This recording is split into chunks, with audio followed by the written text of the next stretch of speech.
Hello, YouTube peoples. I'm Insane Lane, and welcome to Book Club.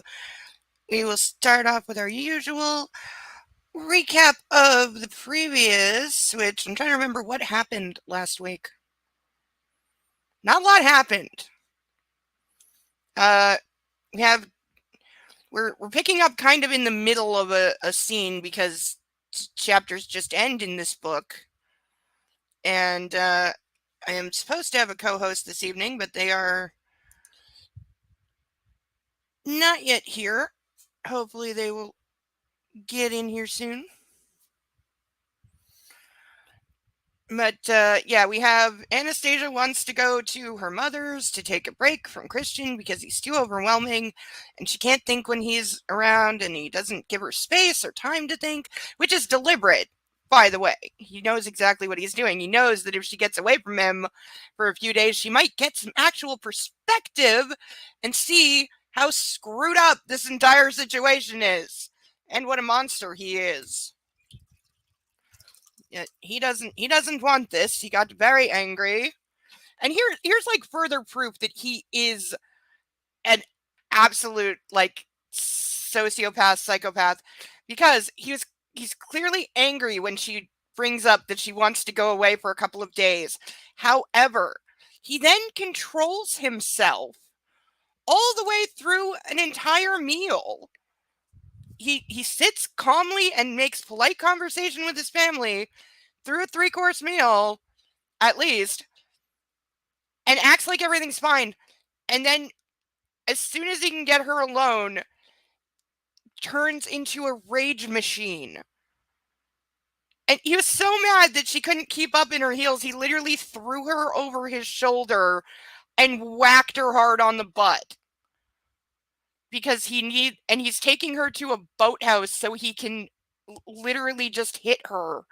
Because he's so mad, he needs to, quote, discipline her right now. Which is not what this is.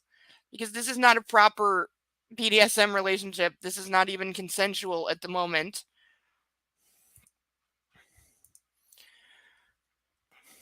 Yeah. Yes, they very much are. I need to loosen the tie. It's a little too tight. It's very hot in here. It's been exceedingly hot all week. Okay, pay attention to this warning. This warning applies heavy this week.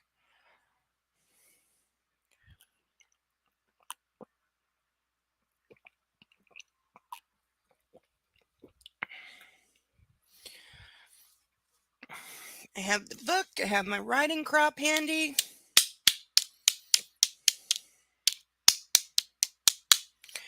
I have a feeling I'm going to need it extensively.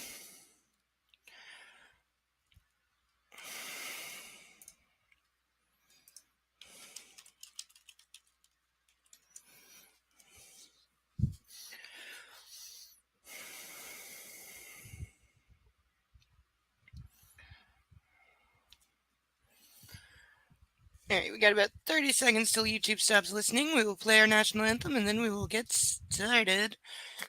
We've got about... How many chapters do we have left? We only have like 6 chapters left. So let's see. We've got this week, next week.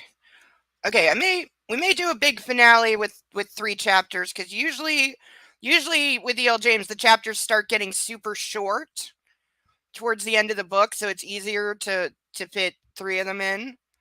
So yeah, we've only got 3 weeks left with this, so I am putting it to a vote on what we should read next. Should we... Alright, I'm going to explain after our national anthem, All Rise.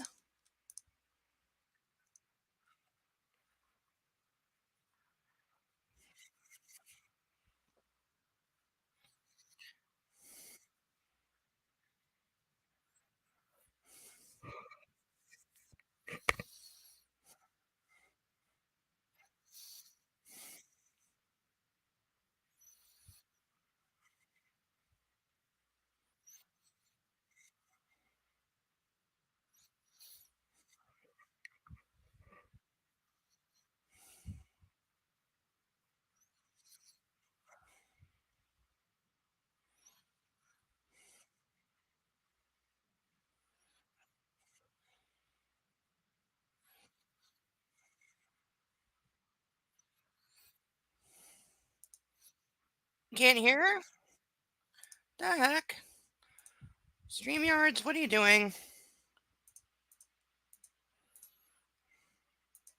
And then when the tea arrives, Okay, they is there actually sound don't now? want the tea at all.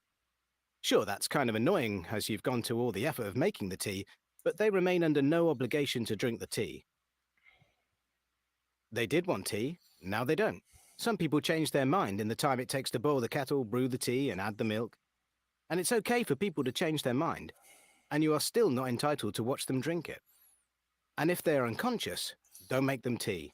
Unconscious people don't want tea, and they can't answer the question, do you want tea? Because they're unconscious. Okay, Yeah, maybe not they sure were what was going conscious when on you there. asked them if they wanted tea, and they said yes. But in the time it took you to boil the kettle or brew the tea and add the milk, they are now unconscious. You should just put the tea down, make sure the unconscious person is safe, and this is the important part again, don't make them drink the tea. They said yes then, sure, but unconscious people don't want tea. If someone said yes to tea, started drinking it, and then passed out before they'd finished it, don't keep on pouring it down their throat. Take the tea away. Make sure they are safe, because unconscious people don't want tea. Trust me on this. If someone said yes to tea around your house last Saturday, that doesn't mean they want you to make them tea all the time. They don't want you to come around to their place unexpectedly and make them tea and force them to drink it, going, but you wanted tea last week. Or to wake up to find you pouring tea down their throat, going, but you wanted tea last night. If you can understand how completely ludicrous it is to force people to have tea when they don't want tea, and you are able to understand when people don't want tea, then how hard is it to understand when it comes to sex? Whether it's tea or sex, consent is everything. And on that note, I'm going to make myself a cup of tea. Hey, there we go. Hello, everybody. Oh my god, my nose is so tiny and still. Oh, my nose is peeling. I'm a little sunburned. That is all of the marks on my face. So, sorry. Okay, I was supposed to have a co host, but they appear to have disappeared. We were talking literally like a half hour ago. So I'm hoping they will wake up. Discord really needs a buzz button.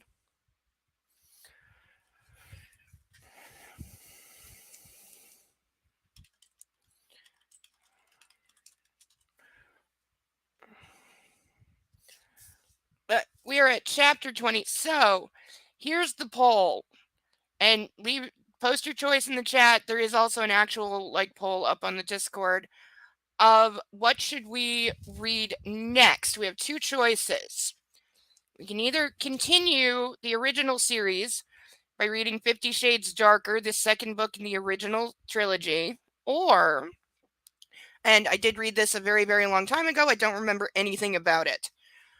Or the other choice is about 4 to 5 years after the original 50 Shades books, E.L. James copying Stephenie Meyer, who intended to do it, and then wound up not doing it because it got leaked and she got really hurt and very upset, rightly so.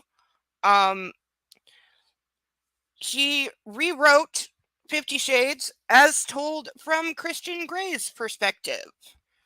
And it is called Grey. And I have it because somebody gave it to me. I have never read this at all. I don't know anything about it. I have not seen reviews or synopsis. Nothing. I haven't even read the back cover. So I don't know anything about this. That's the option. That's the other option. We can either continue the original series with the second book, or we can read the first book told from Christian's perspective. So if you want the second book in the original series, put Darker. If you want told from Christian's point of view, put Grey. So we will see what people want, and then we'll go with it. I'm being told to stand by my incoming co-pilot, who is hopefully incoming. All right. So we have Christian carrying Anastasia out to a boathouse to beat her because he is unhappy. I'm a little worried. I admit to being a little worried, because if we're getting like his internal thoughts and like what's going on in his head, that could be well, it depends how honest E.L. James was willing to be, because keep in mind, at that time, she was still 100% defending her creation and saying that, oh, it's ridiculous that people think the story is abusive. It's ridiculous that people think he's a psychopath. Like, it's just so I can only imagine what we could be in for.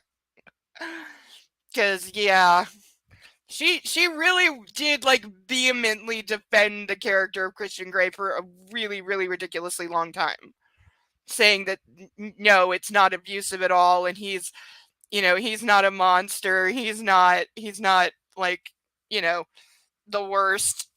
He's not abusive, except he blatantly is. All right. So we pick up with Christian dragging Anastasia to the boathouse so he can beat her, because he's so very mad that she wants to get away from him for a few days and go see her mother. And she said she couldn't go because she had interviews and stuff, though apparently that's like been resolved now, because now she can just get on a plane tomorrow and it's fine. But, that's a recurring theme. She supposedly has a job later on, and we'll see she's never at it. But he supposedly runs a $1 billion company, and we never see him work either, so there's that. Ugh, we still don't know what this company actually does either. We have no idea. Christian bursts through... Oh, chapter 20. Christian bursts through the wooden door of the boathouse and pauses to flick on some switches. Fluorescents ping and buzz in sequence as harsh white light floods the large wooden building. From my upside-down view, I can see an impressive cruiser in the dock floating gently on the dark water. Of course they have a speedboat. But I only get a brief look before he's carrying me up some wooden stairs to the room above. They have a boathouse so big it has a second floor.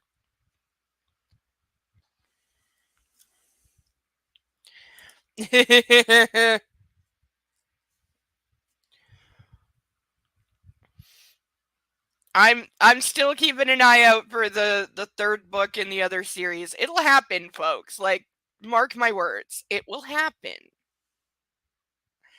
Because money. Though at the moment she's focused on the movie, I'm sure.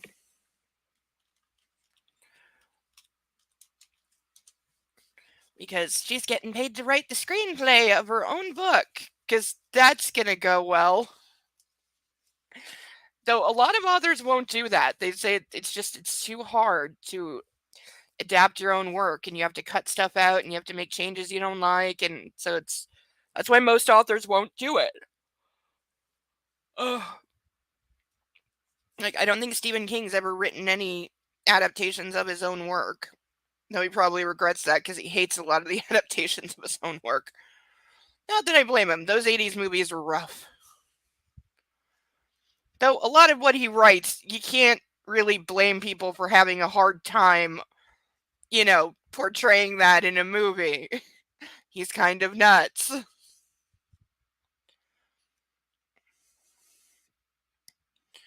He pauses at the doorway and flips another switch. Halogens this time. They're softer, on a dimmer. And we're in an attic room with sloping ceilings. It's decorated with a nautical New England theme. Navy blues and creams with dashes of red.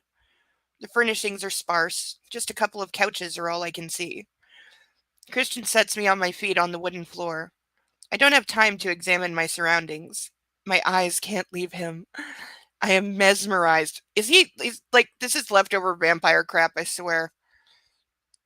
Watching him like one would watch a rare and dangerous predator, waiting for him to strike. This is not how you should be describing your boyfriend. His breathing is harsh, but then he's just carried me across the lawn and up a flight of stairs. Gray eyes blaze with anger, need, and pure, unadulterated lust. That's a hell of a combination. that doesn't just spell serial killer. My eyes are watering so bad right now. I have no idea why. I swear I'm not crying. I'm just probably having an allergy to something. Ugh.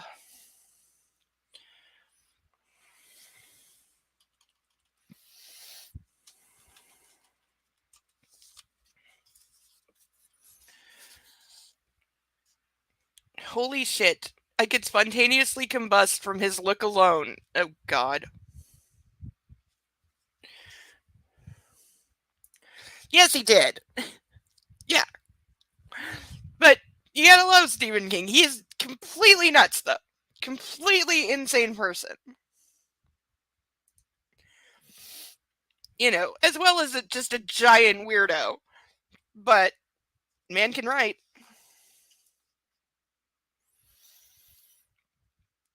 Okay, here's a sentence you should not be saying in any relationship. Please don't hit me, I whisper, pleading. So we're still referring to it as hitting because that's what it is. He's not spanking her in the bondage way. He's just beating his girlfriend at this point. This is not BDSM. This is domestic violence. His brow furrows, his eyes widening. He blinks twice. I don't want you to spank me. Not here. Not now. Please don't. Okay, she's acting like she literally cannot stop him.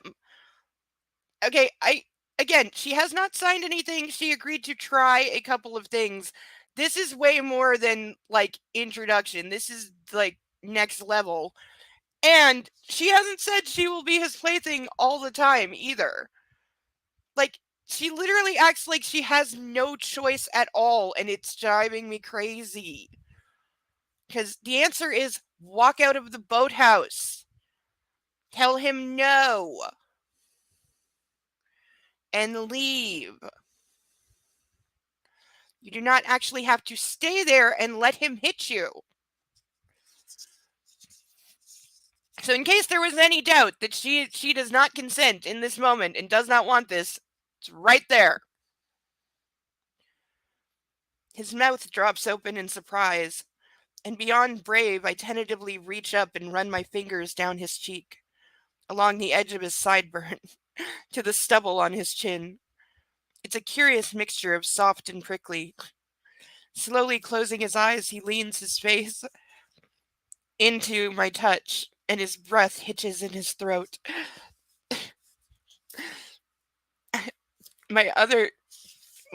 Reaching up with my other hand, I run my fingers into his hair. I love his hair. His soft moan is barely audible. Hello, Mark. Greetings. Thank you for being here. Everyone say hi to Mark. Be nice. Yes, it's true. Hi to Mark. Be nice. It's true. Evil clowns from outer space or rabbits in Bernard, a possessed car. Yep. Yep. Steven. Did I miss the passionate sex scene? I mean, the. No. No, you are just in time to hear about Christian Grey literally beating his girlfriend because he's mad that she wants to get away from him for a couple days to clear her head. So he physically carried her to a boathouse on the outskirts of the property, and she is begging him to not hit her, please. That sounds like withdrawal of consent, but yeah. Oh, no, it is. It completely is. There is no question. She literally says, please don't hit me. I don't want you to spank me. Not here, not now. Mm-hmm. You can't really get more clear than that. Yeah. Hey, Deadpool. Yeah.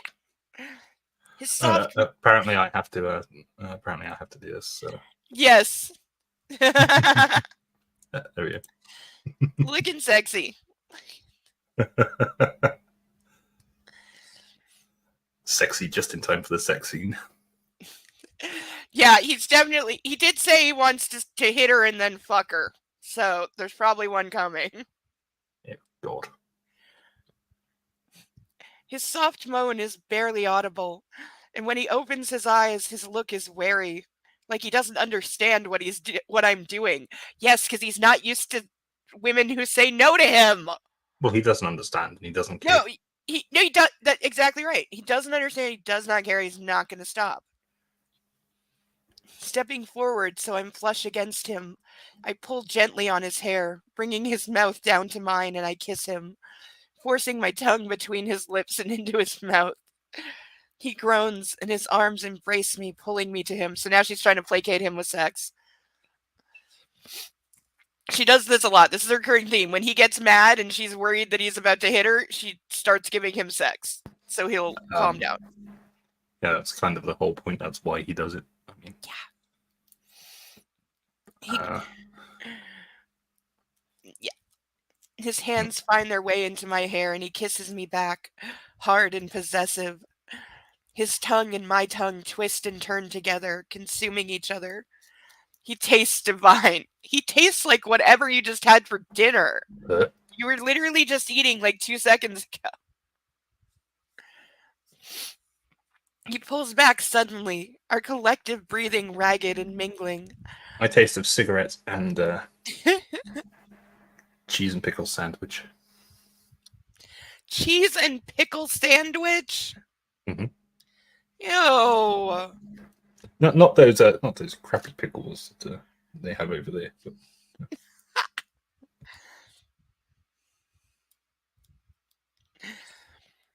My hands drop to his arms and he glares down at me. What are you doing to me? He whispers, confused. Kissing you. You said no. What? No to what? At the dinner table, with your legs. Oh yeah, he tried to finger her under the table and she wouldn't let him.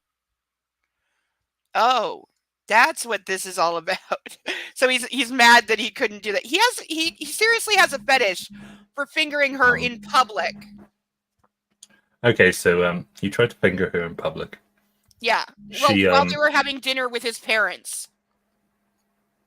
She presumably, didn't really want to be fingered in front of his parents. I mean, yeah. This was the first time they met?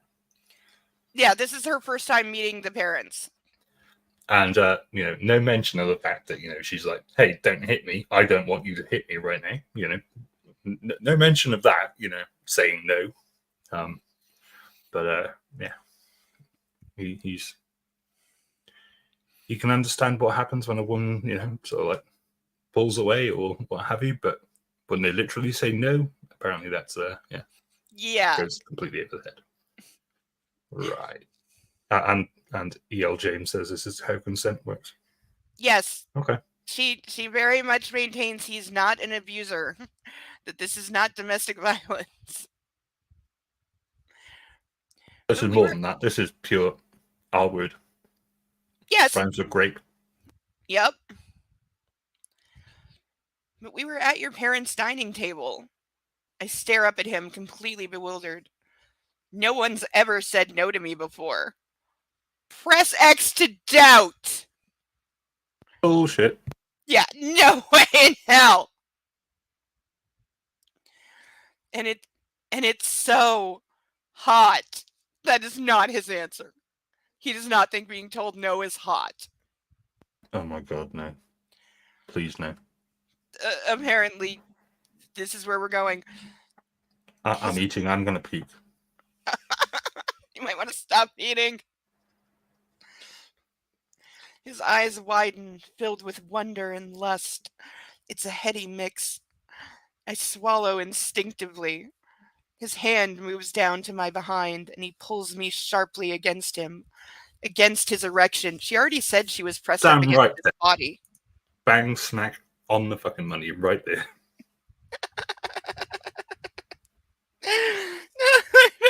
I know. You know that feeling when your mouth is watering like, right before you puke? Yeah, I've got that. Yep. Hi, Nightwolf! Like, damn time you showed up. I mean, Yeah. I've been here the whole time. Yeah, Mark was totally on time. Oh my. You're mad and turned on because I said no? I breathe astonished. I'm mad because you never mentioned Georgia to me. I'm mad because you went drinking with that guy who tried to seduce you when you were drunk and who left you when you were ill with an almost complete stranger. He did a lot more than try to seduce her. He got handsy. What kind of friend does that? And I'm mad and aroused because you closed your legs on me. His eyes glitter dangerously, and he's slowly inching up the hem of my dress. I want you, and I want you now. And if you're not going to let me spank you, which you deserve, I'm going to fuck you on the couch this minute. Quickly. For my pleasure, not yours. Like he can order her, like, I demand that you not enjoy the sex we're about to have.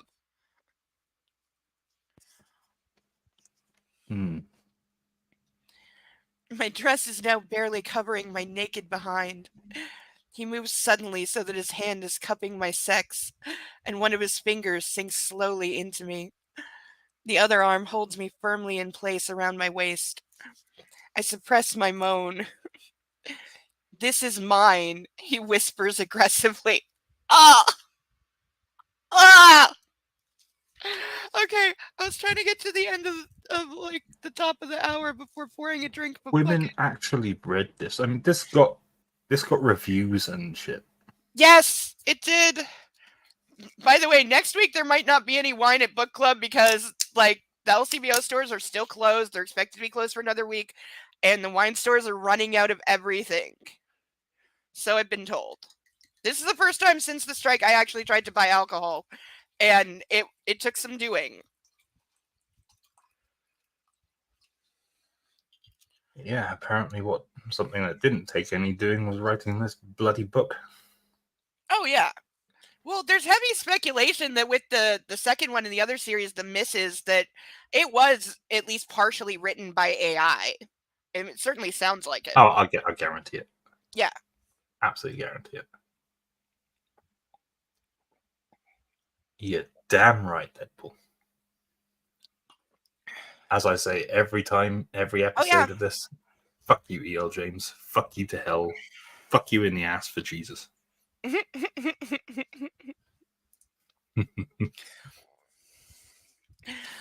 So, while literally with his hand on her vagina says, "This is mine," he whispers aggressively, "All mine. Do you understand?" He eases his finger in and out as he gazes down at me, gauging my reaction, his eyes burning. Yes, yours. I breathe as my desire, hot and heavy, surges through my bloodstream, affecting everything. My nerve endings, my breathing, my heart is pounding, trying to leave my chest, the blood thrumming in my ears. There's a choice of words. Abruptly, he moves, doing several things at once. Withdrawing his fingers, leaving me wanting, unzipping his fly and pushing me down onto the couch so he's laying on top of me. Hands on your head, he commands through gritted teeth as he kneels, forcing my legs wider, and reaches into the inside pocket of his jacket. He takes out a foil packet, gazing down at me, his expression dark, before shrugging off his jacket so it falls to the floor. He rolls the condom over his impressive length. We always have to be reminded that he has a huge dick. Always. Yeah, I'm going to press exit out on that. Yes, so am I. I completely am as well. He acts like somebody who has a 3mm dick. He really does! Does he not? He so does! Mm-hmm. He 100% yes. I place my hands on my head, and I know it's so I won't touch him. I'm so turned on. Yeah, because being used as a literal fuck doll right now is so arousing. Yeah, guess what, E.L. James? If I turned around, if I went down the street right now, found a woman who was walking home, maybe a little bit tipsy, and forced myself on her in a car park, she would not think that that's romantic. She would not get off on that. She would not enjoy that. I would not be fulfilling some kind of primal desire of hers to be R-worded. Mm-hmm. I would be committing a fucking crime. And Yes. I would rightfully go to prison for that. Yep. In fact, shit, I would turn myself into the police. I would phone them right there. Hey, I've just done this. I'm sure the police would appreciate that. I'm sure they would. But, you know, that's how fucking disgusting this shit is. I would actually turn myself into the police and say, hey, lock me fucking up right now. This is not fucking romantic. This is pure. It's criminal. Yes, it is. It's just fucking criminal. He does. If you break it down, if anybody knows where this video can be found, because I'm sure somebody has made it, I am sure there is a video out there that details the multiple crimes that Christian Grey actually commits throughout this series. And I'm not just talking about the sexual assaults and the R-word stuff. He commits other crimes quite blatantly and openly as well. Like, I kind of like stopped keeping it, but we were keeping a list of Christian Grey's crimes at the beginning of this book. Where did I put that? Yeah, the crimes of Christian Grey. Because he has done he's a massive stalker. He has illegally like wiretapped her phone. He's traced her phone. He's kidnapped her at least twice. And yeah, I need to add to the sexual assault counter. It's off by about 6 at this point.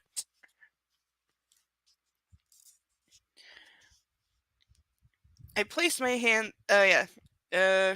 I feel my hips moving already up to meet him, wanting him inside me like this, rough and hard. It's like her 3rd time ever, and she's ready to do rough and hard. Really? She doesn't know anything about anything. I lost my virginity at the age of 15, and even I'm not quite ready for that yet. Yeah, but that was last week. I'm in my late 30s. Oh, good job, Deadpool. Yeah, you need a new mouse. His computer mouse. His computer mouse decided it was going to die. I did see the cutest kitty video because it's Catter Day, and I always check out Catter Day on Twitter. That's what happens to my brain cells every time I hear an E.L. James story. There's a really cute video of a cat that found a mouse, and rather than like trying to kill it, it just gently picked up the mouse and brought it over to its food dish and shared its food with the mouse. And I'm like, okay, so bit of a different cat. You know, if you were counting on it to keep the mice out, you bought the wrong kitty. Because it's decided mice are friends.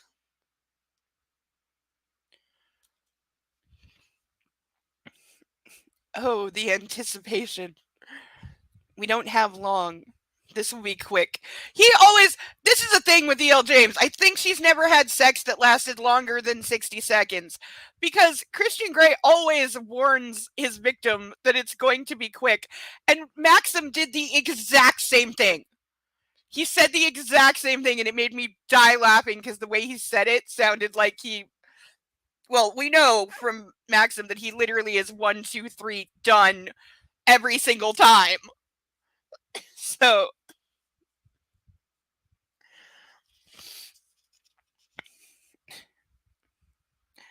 this will be quick, and it's for me, not you. Do you understand?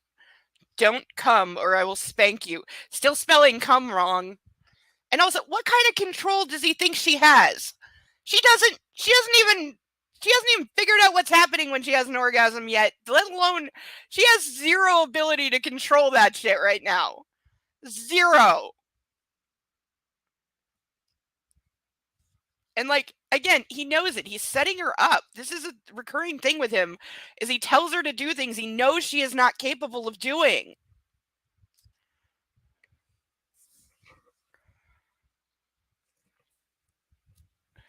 He says through clenched teeth, holy crap, how do I stop? Yeah, see? She doesn't know. And for those wondering, women do not work the same as men. We can't just think about baseball to delay things. That's not how it works.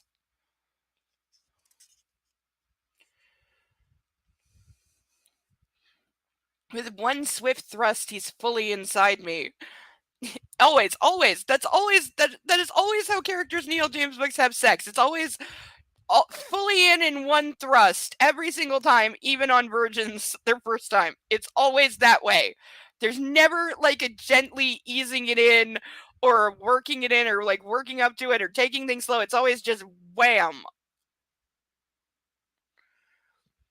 I groan loudly, gutturally, and revel in the fullness of his possession. He puts his hands on mine on top of my head. His elbow holds my arms out and down. His legs pinion me. I'm trapped. He's everywhere, overwhelming me, almost suffocating. But it's heavenly too. This is my power.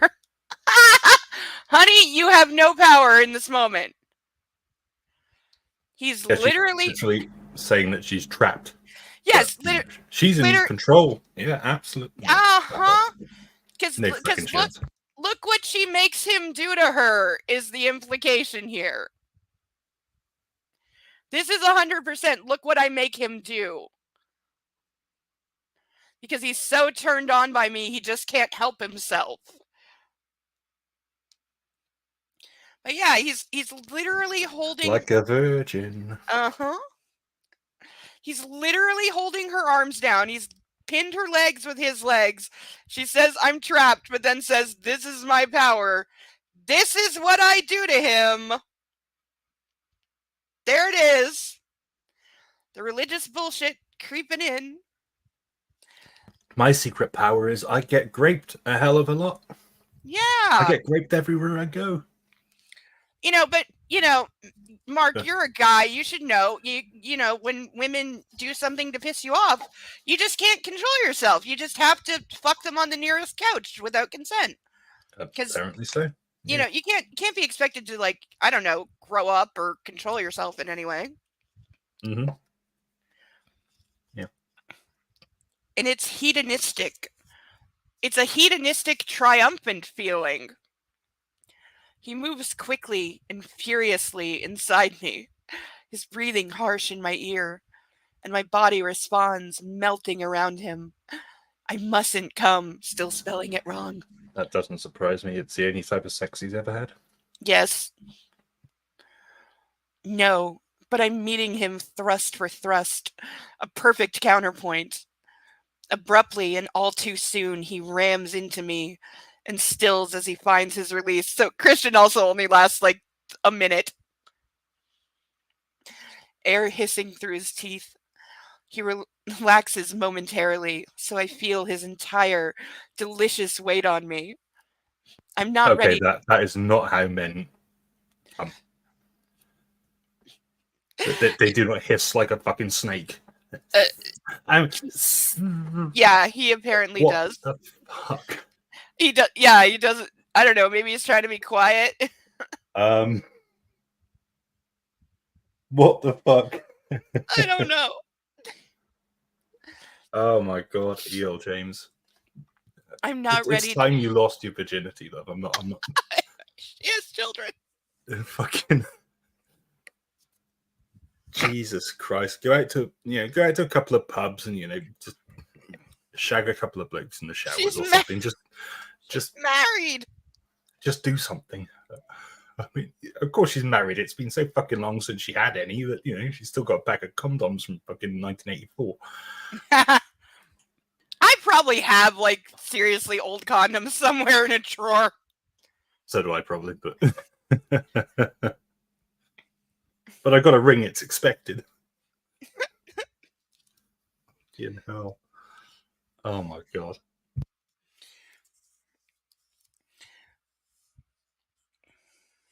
I'm not ready to let him go, my body craving relief, but he's so heavy, and in that moment I can't push against him.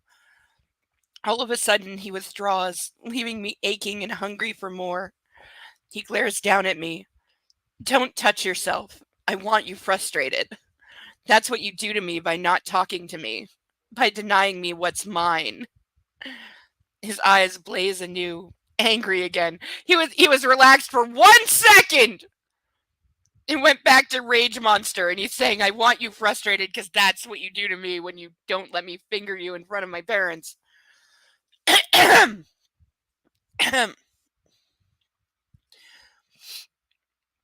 I nod, panting. He stands and removes the condom, knotting it at the end, and puts it in his pants pocket. Ew! I also point out they're in a boathouse. There's water and a boat. Just drop it into the water. Well, I mean, don't dispose of it properly, but really? Tying it in a knot and putting it in your pocket. Ew!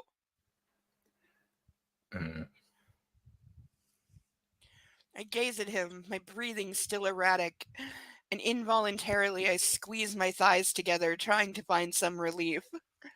Christian does up his fly and runs his hand through his hair as he reaches down to collect his jacket.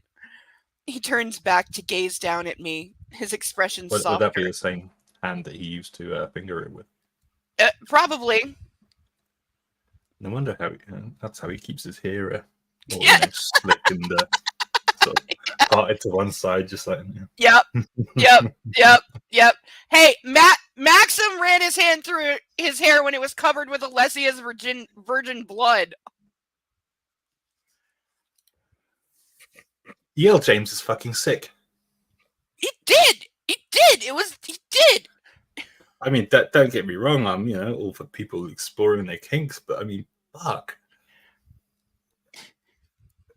I mean, if you want to dye your hair, just go fucking hair dye or something. That's like, I fancy being a fucking redhead today. Yeah. I don't know. I'll do a finger virgin. That's totally how you dye your hair. Yep. Oh my god. We'd better get back to the house. I sit up a little unsteady, dazed. Here, he may put these on. From inside his pocket, he produces my panties. I don't grin as I take them from him, but inside I know. I've taken a punishment fuck and gained a small victory over the panties. Ah! Dear God. My inner goddess nods in agreement, a satisfied grin over her face. You didn't have to ask for them. Because he denied her panties earlier because he was in the mood to be a jerk. And probably because he was planning to finger her under the table, so he didn't want her wearing panties.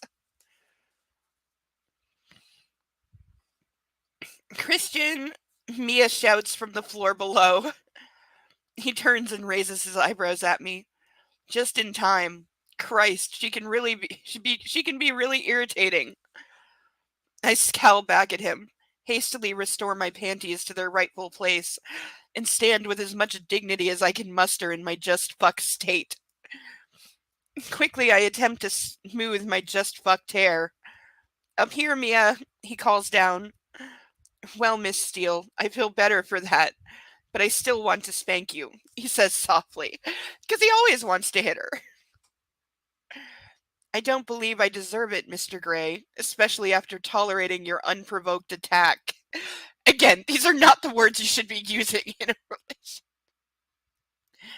Unprovoked. You kissed me.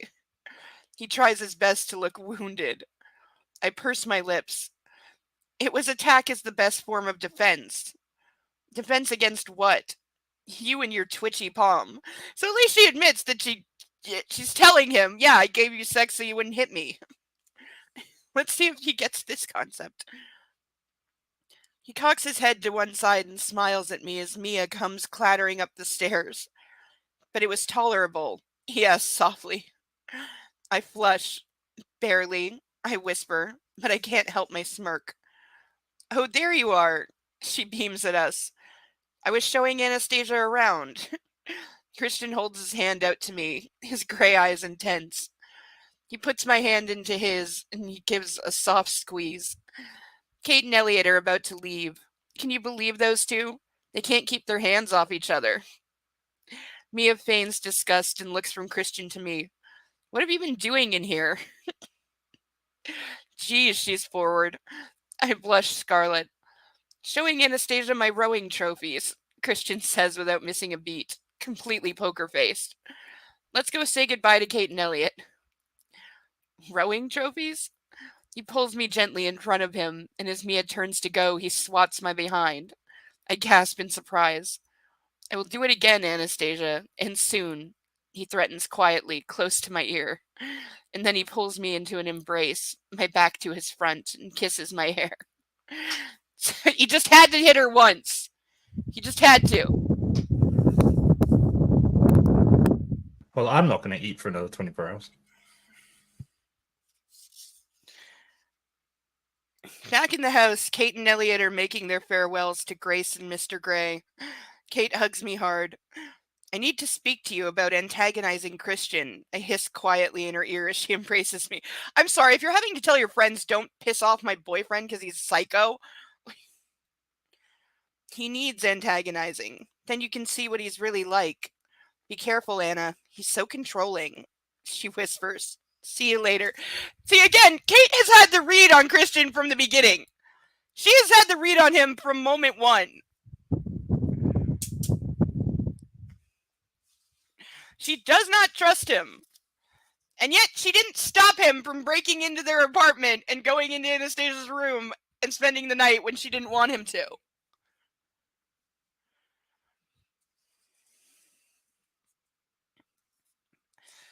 I know what he's really like.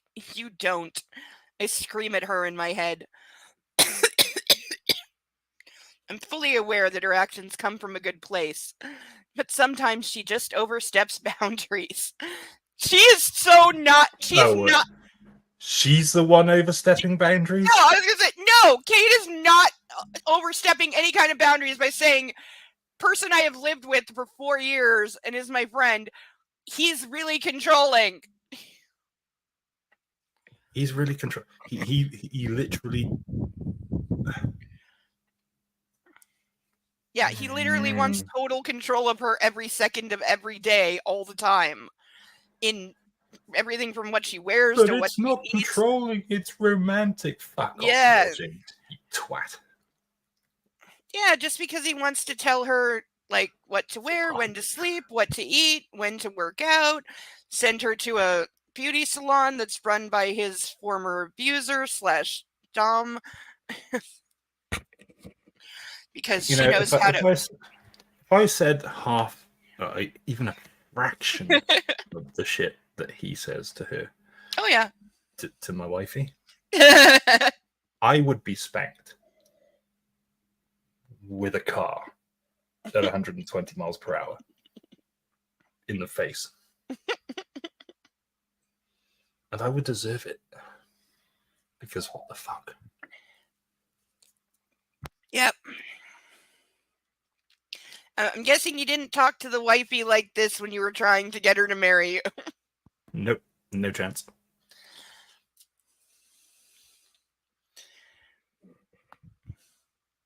And right now, she's so far over that she's in the neighboring state. I scowl at her and she pokes her tongue out at me, making me smile unwillingly. Playful Kate is novel. Must be Elliot's influence. We wave them off at the doorway and Christian turns to me. We should go too. You have interviews tomorrow. It's like a half hour since they finished dinner. They're going home early. We never thought he'd find anyone. Mia embraces me, warmly as we say our goodbyes. We never thought he'd find anyone, she gushes. So, he's known Anastasia for all of like a week and a half. He's never introduced any woman to his family, and he's introducing her to the family already. Gee, well, he had to finger her in front of his parents. Because that's normal, apparently.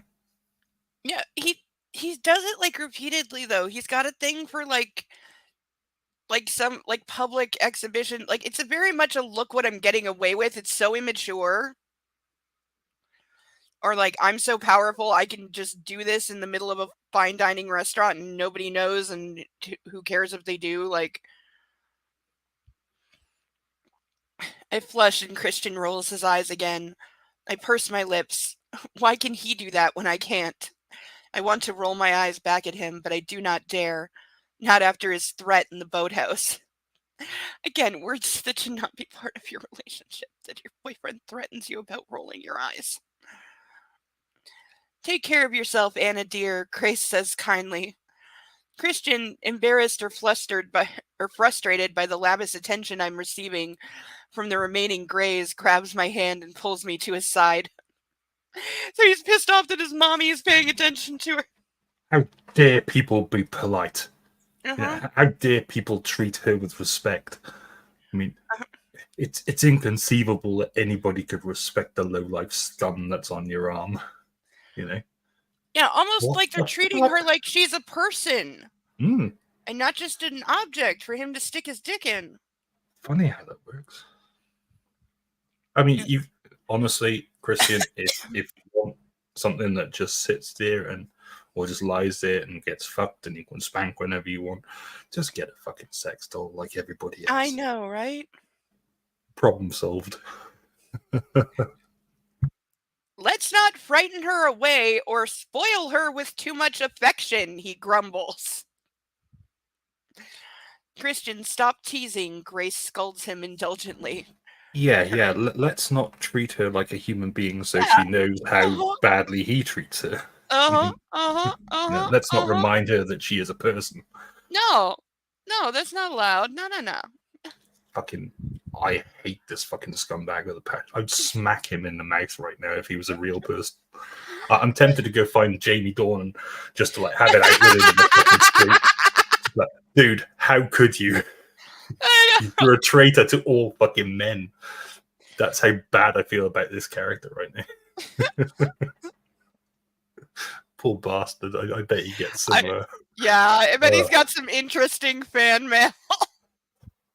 He probably gets both ends. He probably gets the women who think this is really hot.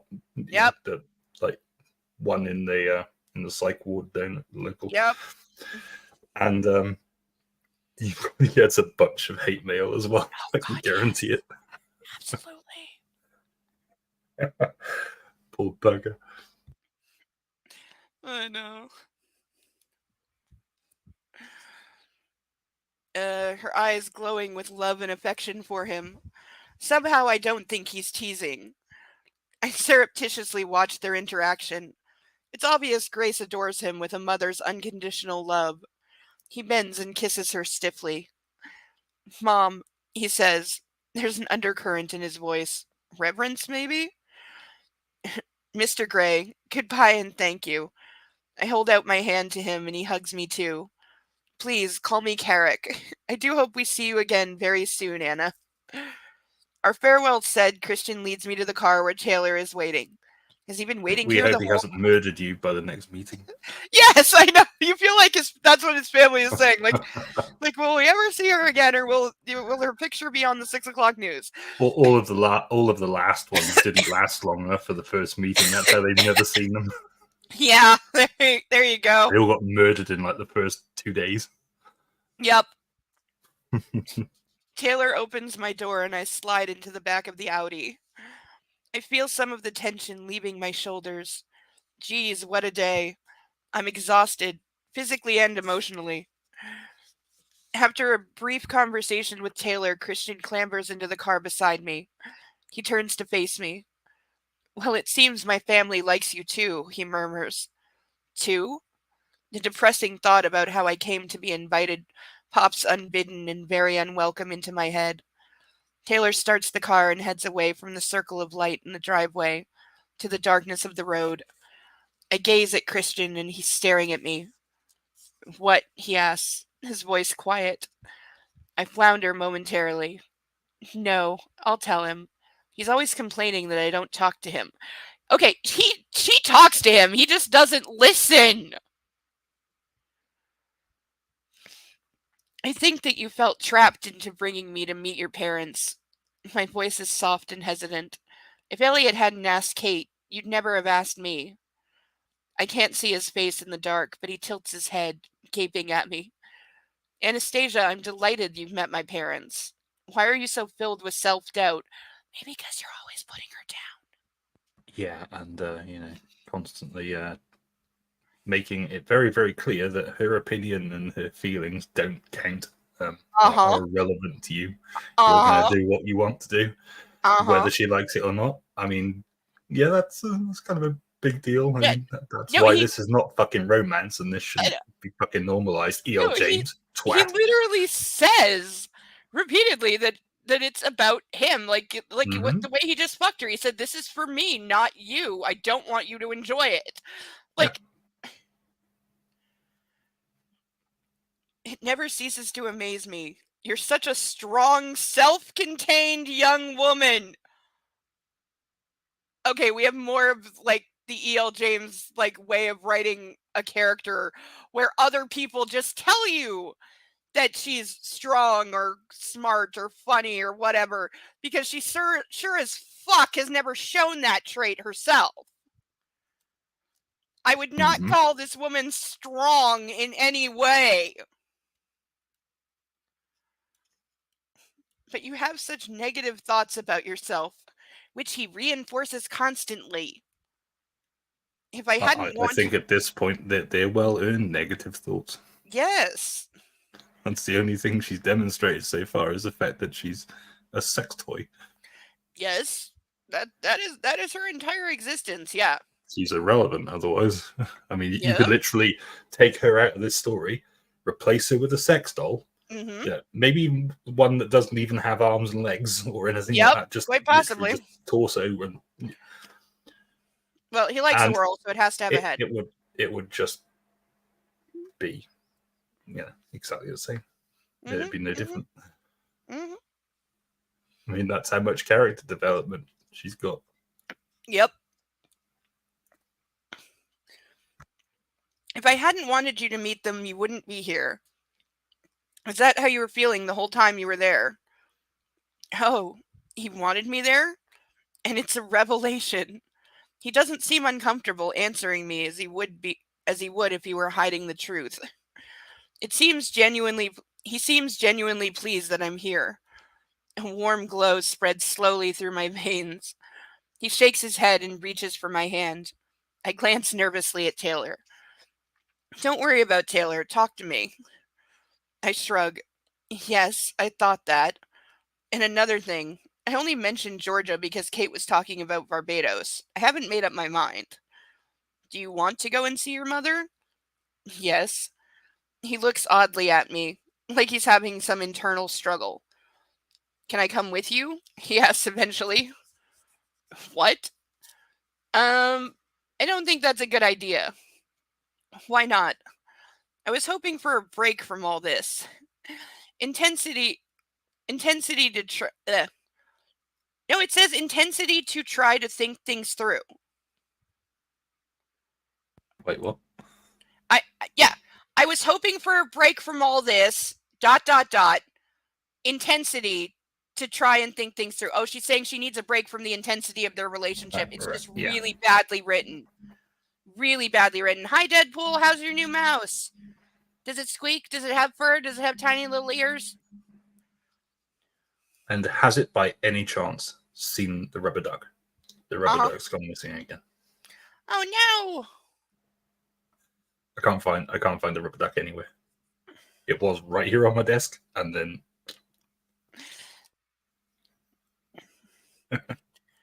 I'm sure it'll turn up.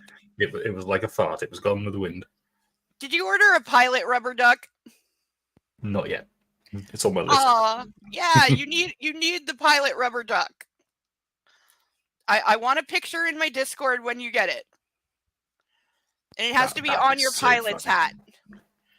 I'm telling you, gotta put on the pilot's hat and put the duck on the hat. I don't have my old cab here. It's elsewhere. So I can't do that. But well, just the duck then. When it arrives. He stares at me. I'm too intense? I burst out laughing. That's putting it mildly. In the light of the passing street lamps, I see his lips quirk up. Are you laughing at me, Miss Steele? I wouldn't dare, Mr. Cray. I reply with mock seriousness. I think you dare, and I think you do laugh at me. Frequently. You are quite funny. Funny? Oh, yes. Funny peculiar or funny haha?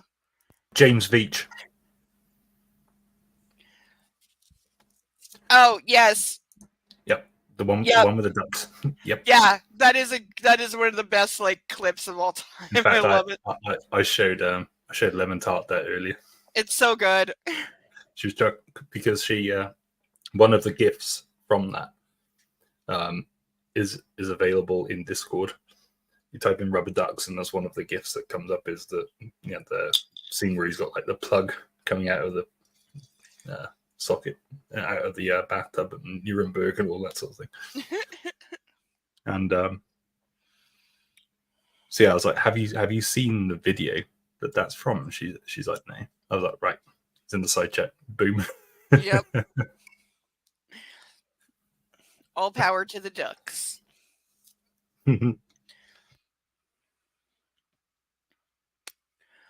Oh, a lot of one and some of the other. Which way more? I'll leave you to figure that out. I'm not sure if I can figure anything out around you, Anastasia, he says sardonically. She really likes that word. And then continues quietly. What do you need to think about in Georgia? Us, I whisper. He stares at me impassive. You said you'd try, he murmurs. I know. Are you having second thoughts? Possibly. He shifts as if uncomfortable. Why? Maybe because she hasn't been into any of this from the beginning, you utter jerk. Yeah, maybe because you just beat her, degrade her, and pound her. Yes, and you've said that all you want is a temporary relationship, and that when you're bored, you're going to get rid of her like all the others. Mm-hmm. I mean, there's a lot to think about there. I mean, yeah. Do I want to be his voluntary sex slave that he beats in R words for 3 months? If I was like that, hell, I would want the break. I would be the one going away to think about things. Jesus. Oh, I know. Like, he's completely just clueless. I think she's the first like non-intent. She's like the first non-submissive he's ever spoken to. Mm-hmm. Holy crap. How did this suddenly become such an intense and meaningful conversation? It's been sprung on me like an exam that I'm not prepared for. What do I say? Bullshit. Yeah, I know. Because I think I love you and you see me as just a toy? Okay, at least she freaking knows. Because I can't touch you? Because I'm too frightened to show you any affection in case you flinch or tell me off or worse, beat me? I love What can I Princess Bride. say? I've never seen Princess Bride. I gotta watch that. It's hilariously funny. But also, it's far more romantic than anything that fucking E.L. James comes up with. Isn't Carrie Elways in that? Mm-hmm. Yep. So, in her head, she's saying, here's all the reasons. Because I can't touch you. Because I'm frightened to show you affection. Because I'm worried that you'll beat me.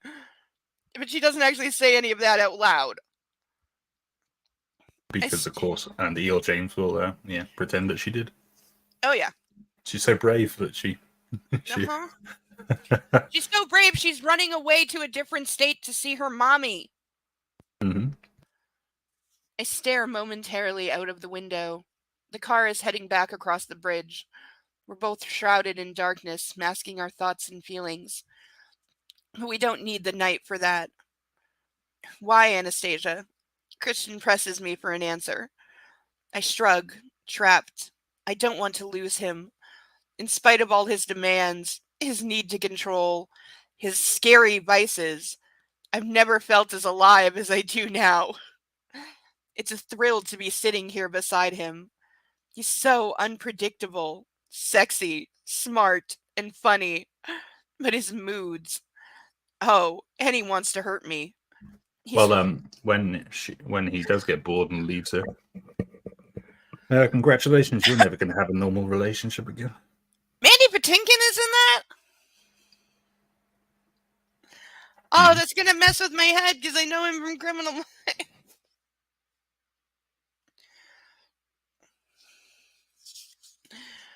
He says He says he'll think about my revelations, but it still scares me. Reservations, but it still scares me.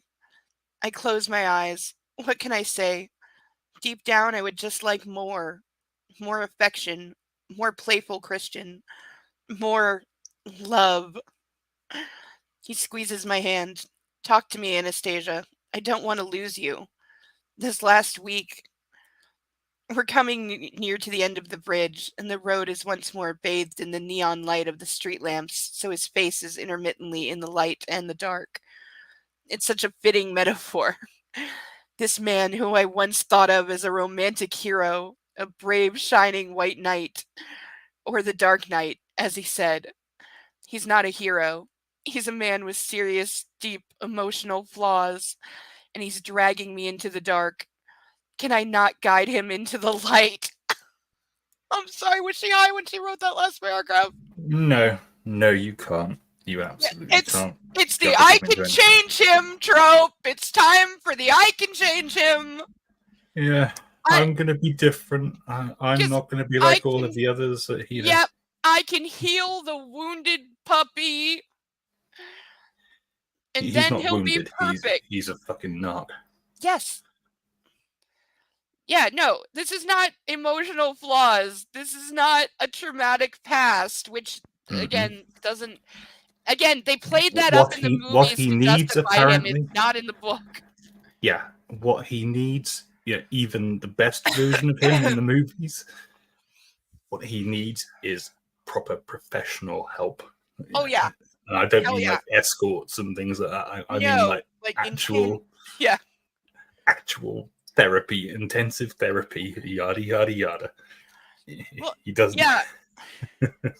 Not from some like hack doctor that he's paying 10 grand a week to, and he even says that his current some virgin therapist who is he fucks every night is Yeah. not going to help him. no. That's called enabling. Mm-hmm.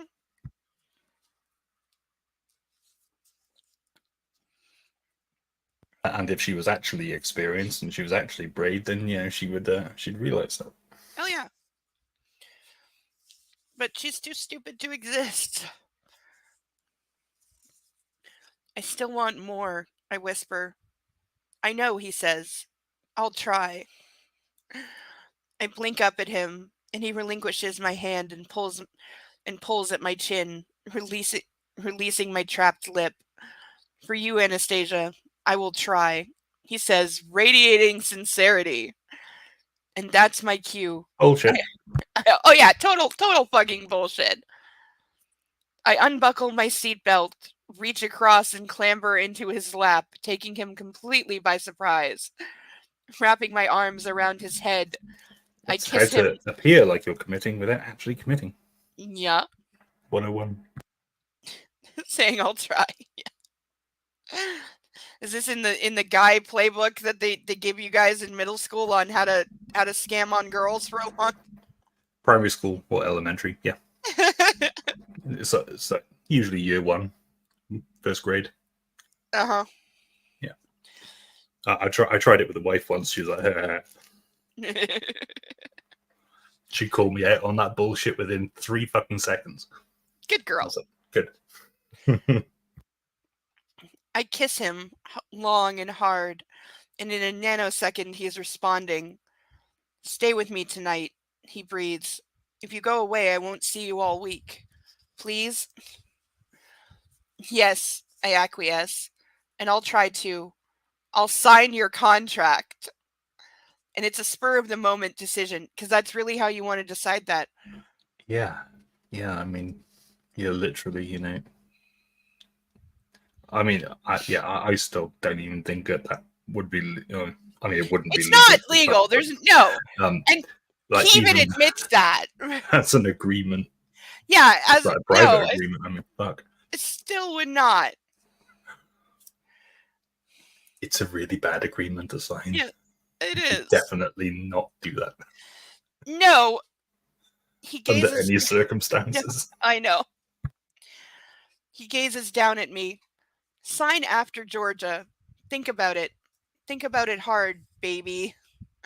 What is with the baby? I hate every time he calls her baby. I really do. She would think about it hard, but she's never actually experienced it hard. She's It's never always been actually like had a a semi. thought. Thank you for that. I will. And we sit in silence for a mile or two. You really should wear your seatbelt, Christian whispers disapprovingly into my hair, but he makes no move to shift me from his lap. I nuzzle up against him. Oh eyes my closed. god. I'm sorry, I keep interrupting, but oh my That's god. okay. No, interrupt all you want. That's what you're here for. He's just said something that I agree with. Fuck.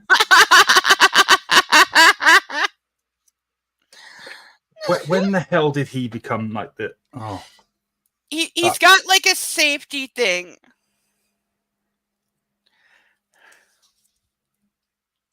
Yes, Morgan did say that in the pilot episode of Criminal Minds and confused the hell out of Gideon. Because Gideon has no idea who Yoda is. Okay, so that's one like thing that I will agree with him on. Yeah, he's kind of I'm gonna have paranoid. to mark it on my calendar here. You know, just like, yeah, I agree with Christian Grey on one thing. Yeah. Not on the other, like 10,587 things, but on this one thing, yeah, wear a seatbelt. Yeah. I'm speaking to you, Chili, you fucking idiot. I nuzzle up against him, eyes closed, my nose at his throat, drinking in his sexy Christian and spiced musky body wash fragrance. What, she couldn't say Old Spice or something? She name drops every other brand, but can't say Old Spice? My head on his shoulder. I let my mind drift and I allow myself to fantasize that he loves me. Oh, and it's so real. Tangible almost. And a small part of my nasty harpy subconscious acts completely clues out in of character. fantasy. What? The clues in the word fantasy. Yeah. The fantasy is not real. It's not, tangible. I know. It's Because a fantasy. It's all she imaginary. wants is for him to love her. So Yeah, much not so gonna she's happen. willing to let him beat her and use her as a fuck doll on the off chance that eventually he will. If he's got no reason to change, he will not change.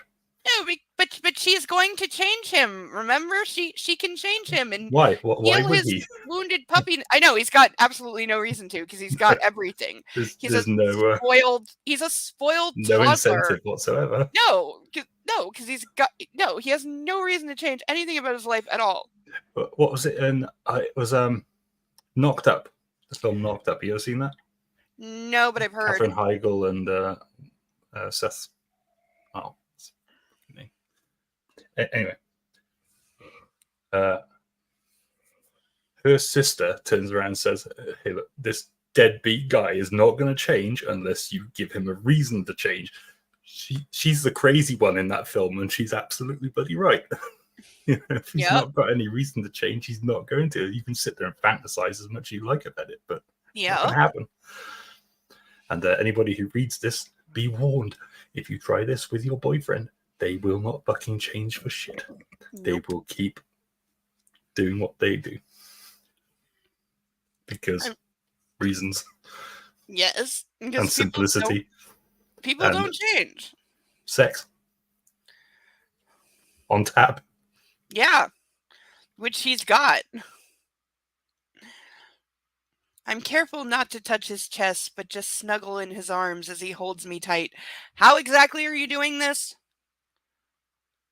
You're sitting on his lap. How are you snuggling in his arms without touching his chest?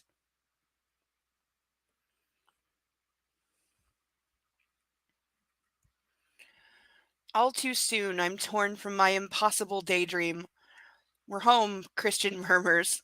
It's such a tantalizing sentence, full of so much potential. Home, with Christian. Except his apartment is an art gallery, not a home.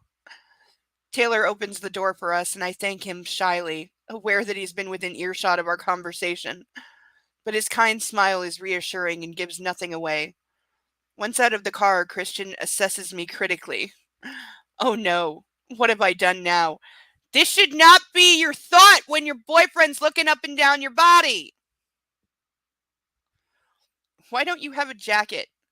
He frowns as he shrugs out of his and drapes it over my shoulder. You're literally walking into your apartment. She's fine. Relief washes through me. It's in my new car, I reply sleepily, yawning. He smirks at me. Tired, Miss Steele? Yes, Mr. Gray. I feel bashful under his teasing scrutiny. Nevertheless, I feel an explanation is in order. I've been prevailed upon in ways I never thought possible today. Well, if you're really unlucky, I may prevail upon you some more, he promises as he takes my hand and leads me into the building. Holy shit. Again? I gaze up at him in the elevator. I've assumed he'd like me to sleep with him, and then I remember he doesn't sleep with anyone, although he has with me a few times. I frown, and abruptly his gaze darkens. He reaches up and grasps my chin, freeing my lip from my teeth. One day I will fuck you in this elevator, Anastasia, but right now you're tired, so I think we should stick to bed. Bending down, he clamps his teeth around my lower lip and pulls gently. I melt against him. My breathing stops as my insides unfurl with longing. I reciprocate, fastening my teeth over his top lip. They're just literally biting each other's lips right now. Teasing him as he groans. When the elevator doors open, he grabs my hand and tugs me into the foyer, through the double doors and into the hallway. Do you need a drink or anything? No. Good. Let's go to bed. I raise my eyebrows. You're going to settle for plain old vanilla? He cocks his head to one side. Nothing plain or old about vanilla. It's a very intriguing flavor, he breathes. Since when? Since last Saturday. Why, were you hoping for something more exotic? My inner goddess pops her head above the parapet. Oh no, I've had enough exotic for one day. My inner goddess pouts at me, failing miserably to hide her disappointment. Sure, we cater for all tastes here. At least 31 flavors. He grins at me lasciviously. I've noticed, I replied dryly. He shakes his head. Come on, Miss Steele. You have a big day tomorrow. Sooner you're in bed, sooner you'll be fucked, and sooner you can sleep. Mr. Gray, you are a born romantic. Oh, dear God. Miss Steele, you have a smart mouth. I may have to subdue it in some way. Come, if there's going to be another blowjob scene, I'm going to vomit. He leads me down the hallway into his bedroom and kicks the door closed. Hands in the air, he commands. So yes, even though, get that, she says I'm tired, he says he's not gonna fuck her again because she's tired. And what is he immediately doing? Mm-hmm. Yes.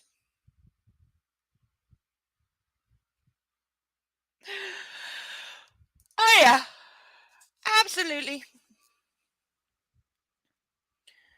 I oblige, and in one breathtakingly swift move, he removes my dress like a magician, grasping it at the hem and pulling it smoothly and fleetingly over my head. I will say, it is not, I'm sorry, E.L. James, but you're a woman, you know, it is not that easy to take an evening gown off. They don't come off that way. Ta-da, he says playfully. I giggle and applaud politely. He bows gracefully, grinning. How can I resist him when he's like this? Really doing something that a 13-year-old boy would do to try and impress a girl? He places my dress on the lone chair beside his chest of drawers. And for your next trick, I prompt, teasing. Oh, my dear Miss Steele, get into bed, he growls, and I'll show you. Do you think that for once I should play hard to get? I ask coquettishly. His eyes widen with surprise, and I see a glimmer of excitement. Well, the door's closed. I'm not sure how you're going to avoid me, he says sardonically. I think it's a done deal. So just subtly saying you can't get past me and out of the room. And also, E.L. James, stop saying sardonically. You don't know what it means. Stop using that word. But I'm a good negotiator. So am I. He stares down at me, but as he does, his expression changes. Confusion washes over him, and the atmosphere in the room shifts abruptly, tensing. Don't you want to fuck? He asks. No, I breathe. Oh, he frowns. Okay, here goes. Deep breath. This is her head. I want you to make love to me. He stills and stares at me blankly. His expression darkens. Oh shit, this doesn't look good. Give him a minute, my subconscious snaps. Because he says he only fucks hard, he doesn't make love. Anna, He runs his hands through his hair. 2 hands. Geez, he's really bewildered. I thought we did, he says eventually. Because to him, make love, rough fuck in the boathouse, it's all the same.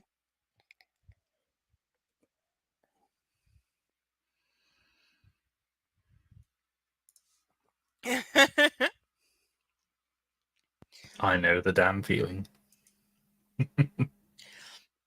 What, the losing IQ points? Yeah. Plus the will to live, plus, like general sanity and. Yeah.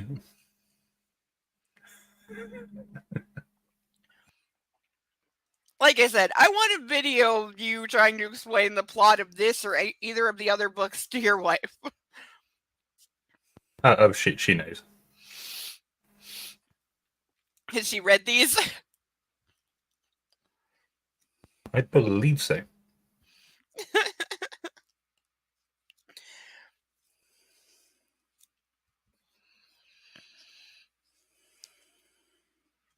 You want some cupping of the sex to go with your fuck. Who the fuck says shit like that? Is what? Cupping of the sex to go with your fuck. Okay. Just, I want to touch you. He takes an involuntary step back from me, his expression for a moment fearful. Then he reins it in. Please, I whisper. He recovers himself. Oh no, Miss Steele. You've had enough concessions from me this evening, and I'm saying no. No? No. Oh, I can't argue with that, can I? Look, you're tired, I'm tired, let's just go to bed. why not? He does. I know, right? He says, watching me carefully. So touching is a hard limit for you. Yes, this is old news. Please tell me why. Oh, Anastasia, please just drop it for now. He mutters, exasperated. It's important to me. Like, she has fixated on this because she just doesn't understand it. And If she wants somebody to make love to her, what you do is this. You go into the bathroom, jump in the shower, and you have some fun with the shower head. Because that's the only loving you're going to get. Ever. Mm-hmm. Yeah, I remember when I discovered that shower Sad heads reality, but true. had those kind of uses. Mm-hmm.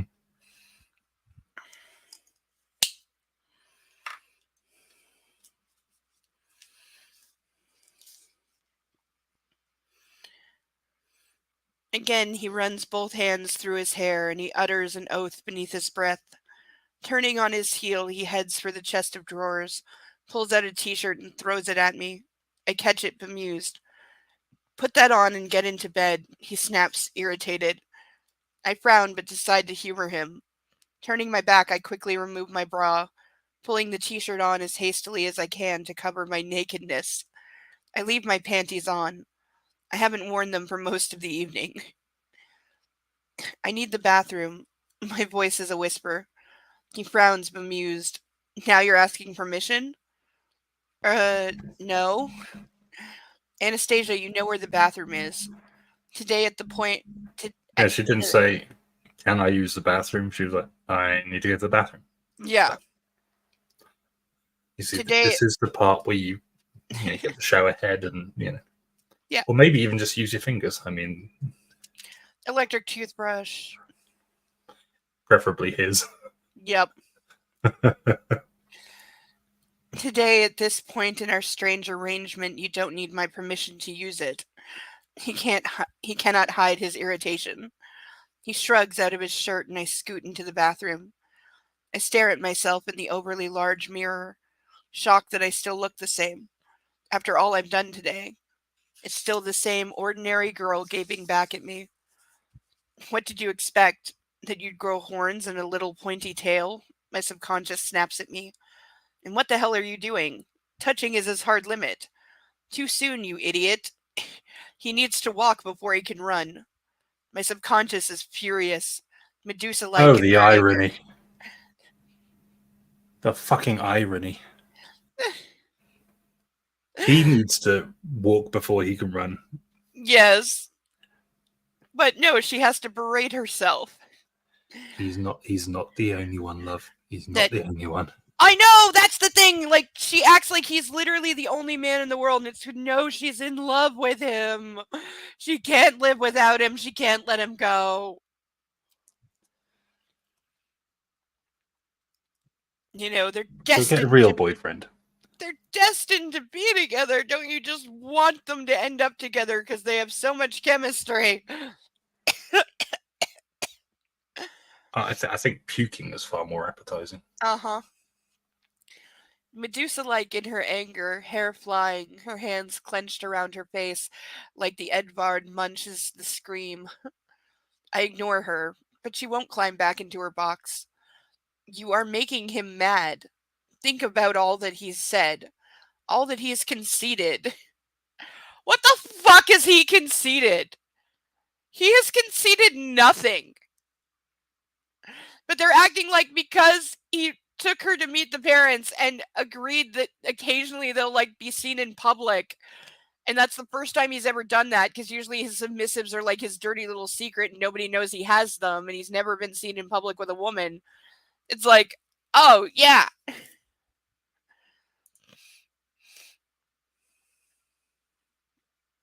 I know. What's the bet E.L. James calls him brave at some point? She definitely 100% is going to happen. I've suddenly got a sudden urge to puke into a bucket and then drink the contents of the bucket. Ew! Far more appetizing than anything E.L. James writes. I scowl at my reflection. I need to be able to show him affection. Then perhaps he can reciprocate. Back to the I can fix him. I can change him. He just needs love. He's just a wounded puppy that needs love. Once I love him and show him that I love him, then he'll change and he'll be all better and we'll live happily ever after and he'll be totally normal. Never going to happen. Not a fucking chance. I shake my head resigned and grasp Christian's toothbrush, and this is where my head's veering into fanfiction. Oh, God. My subconscious is right, of course. I'm rushing him. Do yourself a favor, take a dump in the toilet and don't flush it. Just use the brush on it. He's not ready, and neither am I. We're balanced on a delicate seesaw that is our strange arrangement, at different ends, vacillating, and it tips and sways between us. So she doesn't know how a seesaw works. Because that was my favorite thing as a kid was the seesaw, also called a teeter-totter here. No, they're both on the one side of the seesaw. There is no sort of balancing going on. There's no not at all. Equality, equilibrium, nothing like that. It's just everything on one side, and and at the very best, she's just sat there dangling in the air with her ass. Yep. I mean, that's how that's working. We both need to edge closer to the middle. I just hope neither of us falls off in our attempt to do so. This is all so quick. Maybe I need some distance. Georgia seems more appealing than ever. As I begin brushing my teeth, he knocks. Come in, I sputter through a mouthful of toothpaste. Christian stands in the doorway, his PJs hanging off his hips in that way that makes every little cell in my body stand up and take notice. He's bare-chested, and I drink him in like I'm crazed with thirst, and he's clear, cool mountain spring water.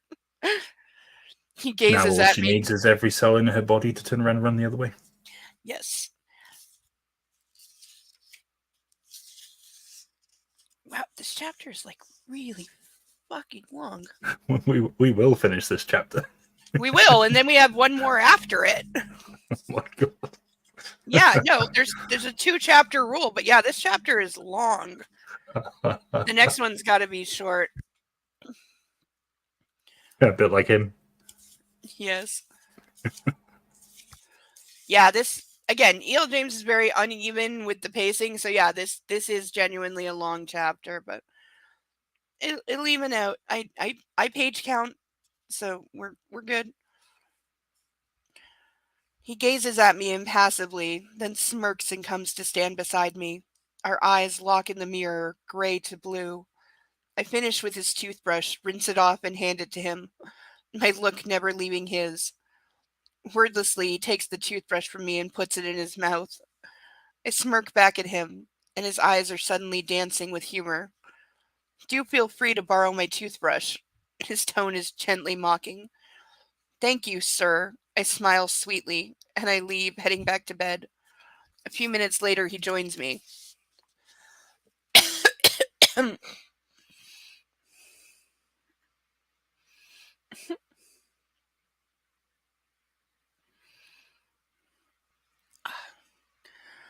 You know this is not how I saw tonight panning out, he mutters petulantly. Imagine if I said that you couldn't touch me. He clambers into bed and sits cross-legged. Anastasia, I've told you. 50 Shades. I had a rough start in life, but you don't want that shit in your head. Why would you? Because I want to know you better. You know me well enough. How can you say that? I struggle up onto my knees facing him. He rolls his eyes at me, frustrated. You're rolling your eyes. Last time I did that, I ended up over your knee. Oh, I'd like to put you there again. Inspiration hits me. Tell me and you can. What? You heard me. You're bargaining with me. His voice resonates with astonished disbelief. Yeah, that's our negotiations book. Yeah, if you tell me why you don't like to be touched, you can physically beat me like you want to.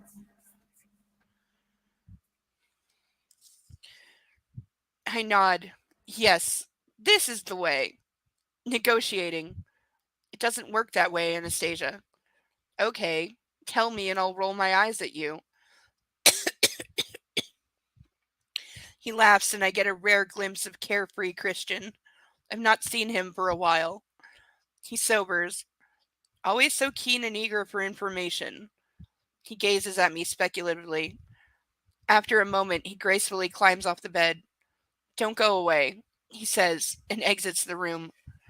Trepidation lances through me, and I hug myself. What's he doing? Does he have some evil plan? Crap. Suppose he returns with a cane or some weird kinky As implement. opposed to like raping her, every 5 Yeah, seconds and Yeah, beating this, her. no, and this all is the when rest he of has it, evil. consent. Yeah. Yeah, And now he has an evil plan because yeah, because he left her alone in her room. what the fuck. I don't know. Holy shit! What will I do then? When he does return, he's holding something small in his hands. I can't see what it is, and I'm burning with curiosity. That wouldn't be the first time. When's your first interview tomorrow? He asks softly. 2. A slow, wicked grin spreads across his face. Good. And before my eyes, he subtly changes. He's harder, intractable, hot. This is dominant Christian. Get off the bed. Stand over here. He points beside the bed, and I scramble up and off in double time. He stares intently down at me, his eyes glittering with promise. Trust me? He asks. I nod. He holds out his hand, and in his palm are 2 shiny silver balls linked with a thick black thread. These are new, he says emphatically. I look questioningly up at him. I'm going to put these inside you. Then I'm going to spank you. Not for punishment, but for your pleasure and mine. He pauses, gauging my wide-eyed reaction. Inside me? I gasp, and all the muscles deep in my belly clench. My inner goddess is doing the dance of the 7 veils. Then we'll fuck. And if you're still awake, I'll impart some information about my formative years. Agreed. Okay, how creepy is it that he says, I'm going to fuck you, and if at the end of it you're still conscious.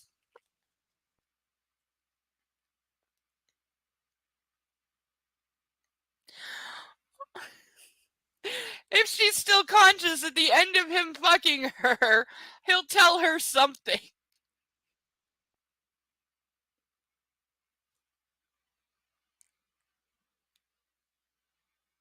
Mark, have you died?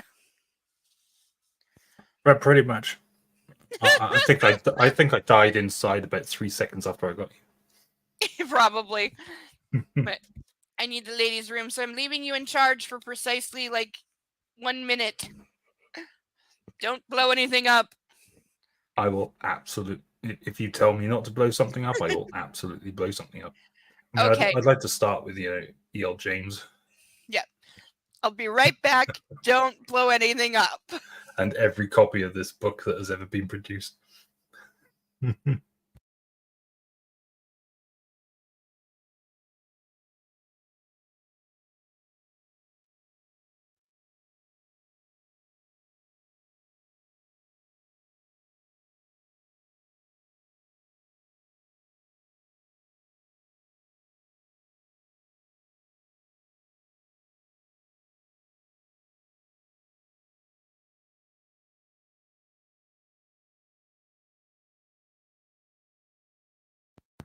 God, I've never, ever wanted to kill a fictional character as much as I want to now.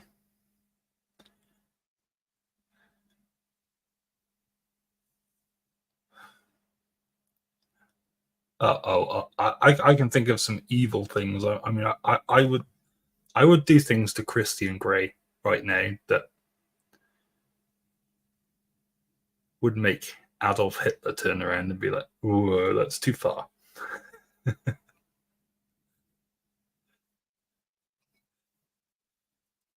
Who would have got me accused of war crimes in Nazi Germany? That's how bad it is.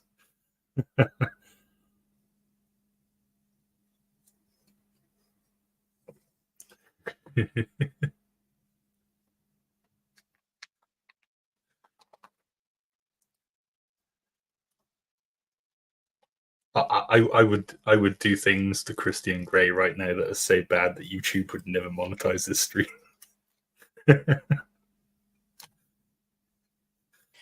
You think this is monetized? I was just saying that I would do things to Christian Grey right now that would make Adolf Hitler turn around and say, "Well, no, that is too far," and that YouTube wouldn't monetize it if.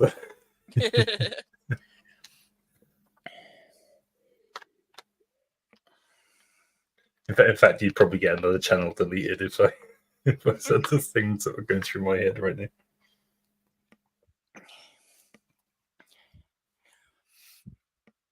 Okay, let's see if she's conscious at the end of the sex.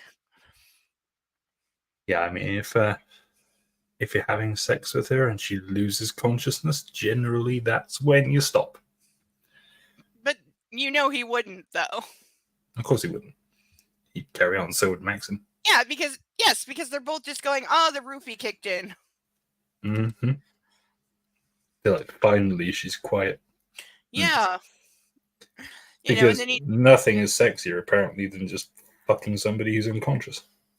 Yes, and then he'd do anal like he's been bugging her to, because what she doesn't know, that kind of thing. Mm-hmm. In fact, in Maxim's case, one of the first times that he did anything with her was when she was asleep. I mean, Yep. Was genuinely about to use her hand to jerk himself off while she was asleep. Was 100% gonna do it. Yep. And that was after E.L. James learned about what consent is. I think Apparently. she's been told, but I don't think it got through. But yeah, no, I Yeah, love yeah, that so with the Mr. and the Mrs., she made a point of saying there can be no issues of consent this time because she took it really seriously. Like, really? and then the Really? first thing And then he does does that is while that. she's sleeping. And then what does he do? He gets her drunk, and I swear to God, actually roofies her before her first time, and then admits that he gets her drunk so she's less resistant to sex multiple times. And Christian Grey admits the same thing. Again, Mhm. E.L. James has got, I swear, I don't think she's ever had sex sober.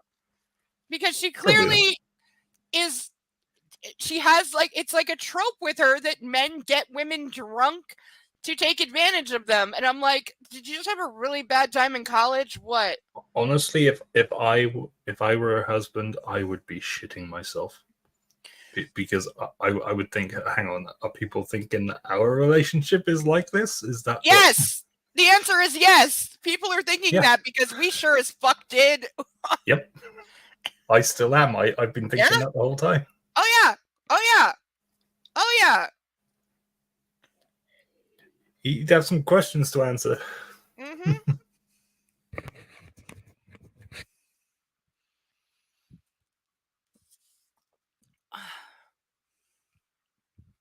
He's asking my permission.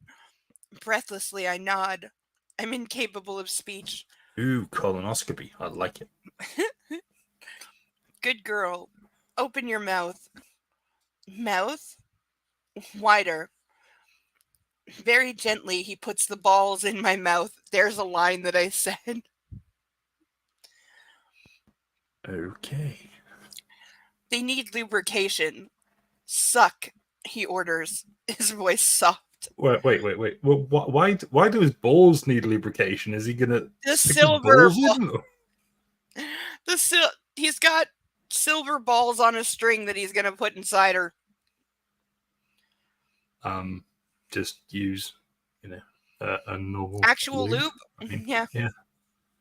I mean, hell, you don't even need to use like a silicone friendly lube because if there's silver balls, then, then Mm-hmm. any lube will do. It's fine.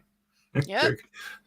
The balls are cold, smooth, and surprisingly heavy and metallic tasting because they're metal. Oh, that shit's getting clipped. Don't you worry about that. My dry mouth pools with saliva as my tongue explores the unfamiliar objects. Christian's gaze does not leave mine.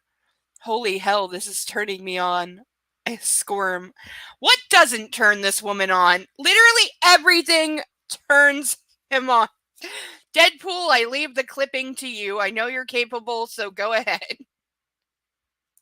And if anybody wants to do it afterwards, it's 1 hour and 42 minutes. Thank you, Mark. Thank you. Because I needed your help. I took a screenshot just to God. just to make sure I got the timing right.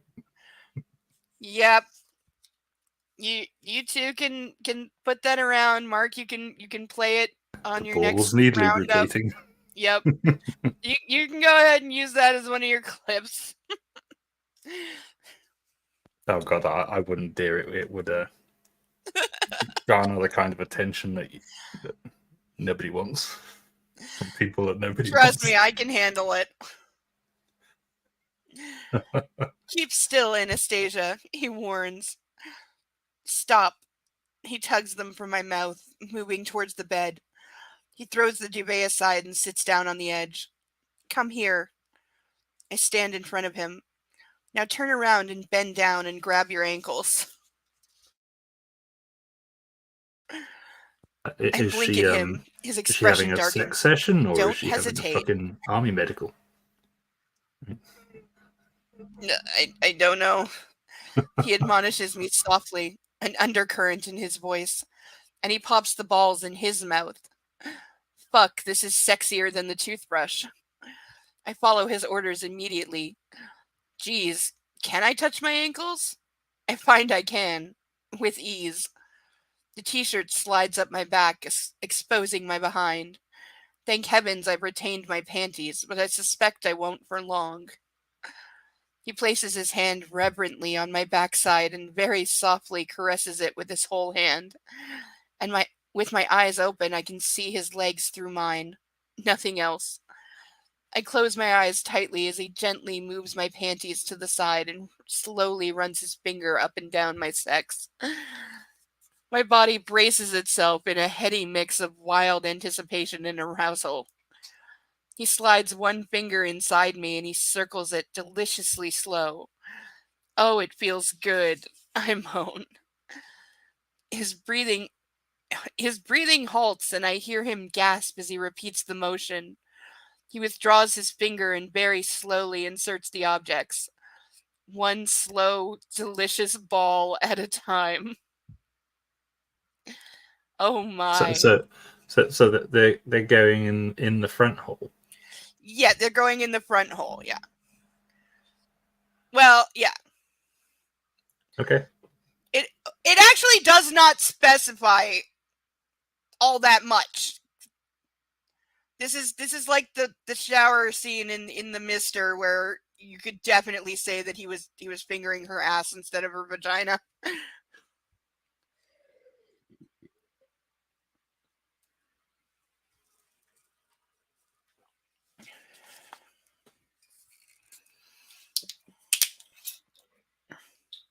Those balls are boldly going where no one's gone before.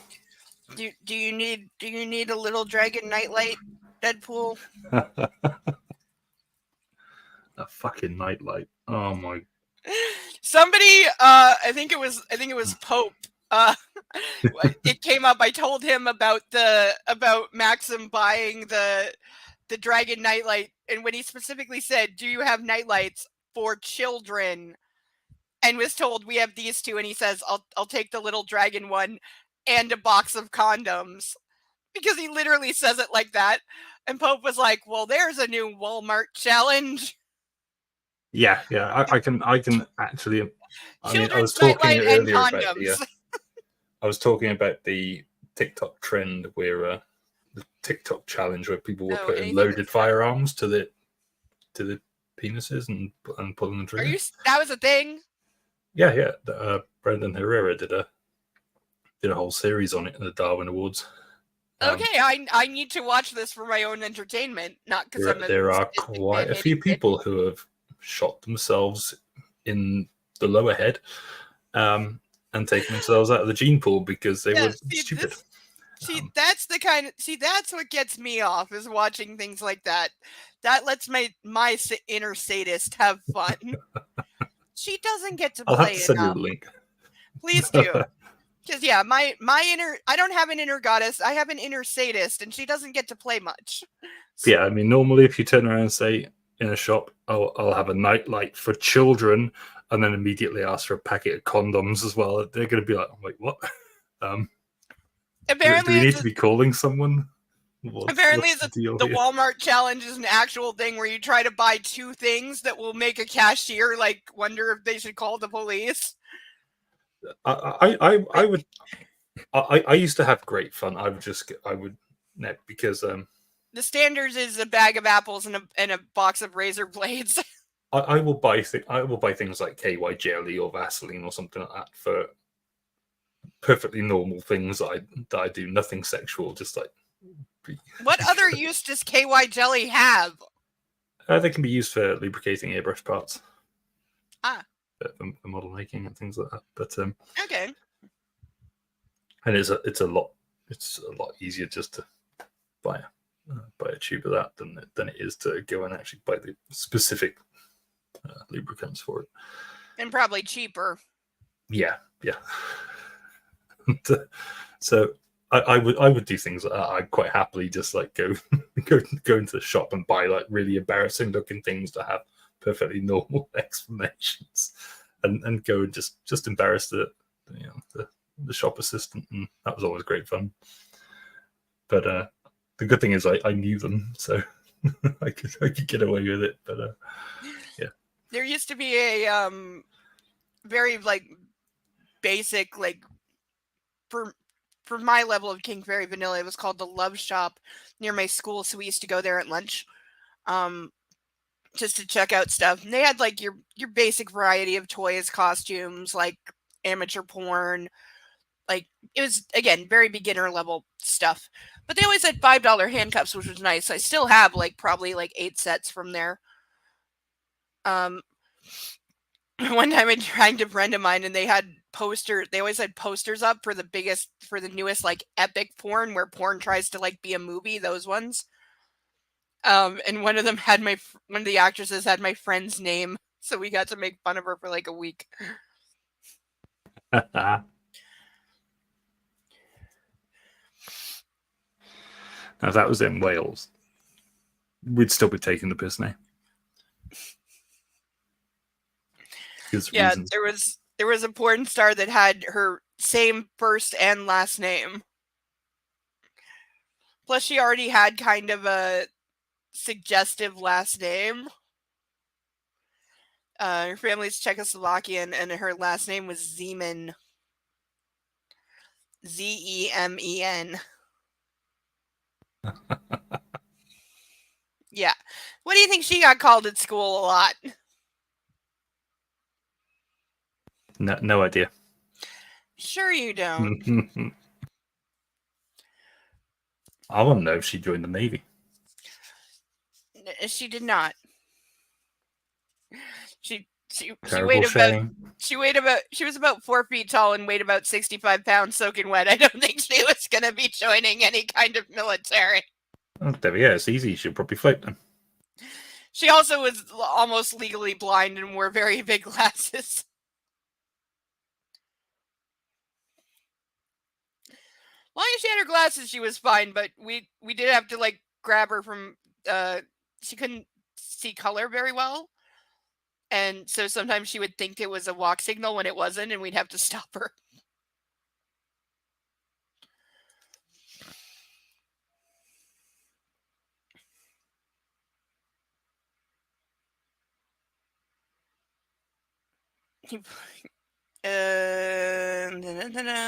I close my eyes tightly as he gently moves my panties to the side. Oh, we already are that. Where are we?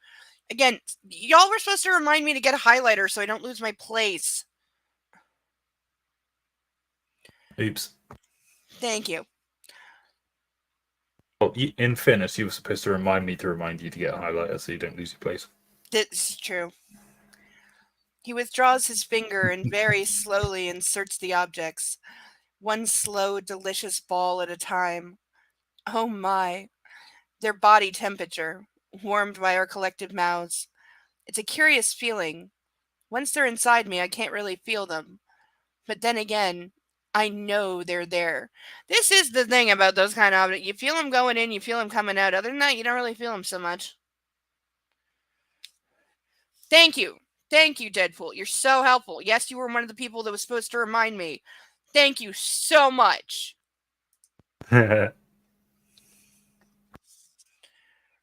He straightens my panties and leans forward. His lips softly kiss my behind. Stand up, he orders, and I shakily get to my feet. What do you mean, get to your feet? You're already standing on your feet. You're not kneeling. You're not getting to your feet. You're already standing on your feet. You're literally just going from bent over to standing up. Well, he James got confused about that part. She took a break and forgot what she said. And couldn't read like 2 lines before. Yeah, really. Again, I'm writing a fanfic where I am into part 5 now. I'm up to about 7 pages. So I'm about a third. I'm convinced that E.L. James does cocaine. And I make a point because I try to write like half a page to a page a day. But I make a point of reading back my last paragraph when I pick it up again so I know what I was in the middle of so I don't make mistakes like that. Mm-hmm. And do you know why I'm convinced that E.L. James does cocaine? Do tell. Because she can't remember what happened 2 lines ago.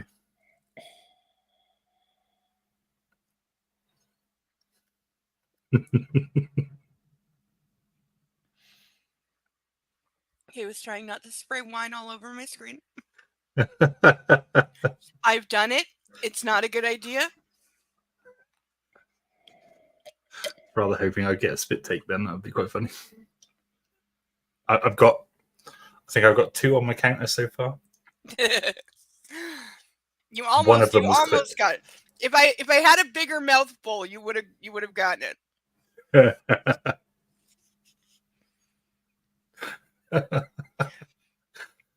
Oh my god, this whole section's getting clipped as well. Right, hang on, let me get the screenshot of the timestamp.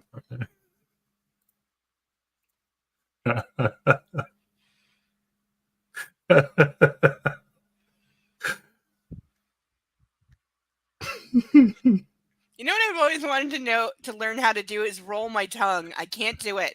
No, Some Deadpool. people- She's not American. She's British. She's British. That's why it's so embarrassing. I'm like, what the fuck? She's British. So yeah, it's your fault, Mark. Also, they're filming The Mister in London. They have to, because she made such a goddamn point of every goddamn London landmark and mentioning the Thames 475 times. Mm-hmm. Yeah, Chelsea Bank and the Thames. And... Chelsea Embankment, the Thames, the Peace Pagoda, which apparently there's multiple of those, but I guess there's one like on the Chelsea Embankment, and that's the one she was referring to. But yeah, the London Eye and Cornwall, which is apparently like a 16-hour drive from London, even though I'm reliably informed it's like 4. Yeah, it's like 4.5. 5 if you're really sort of taking your time.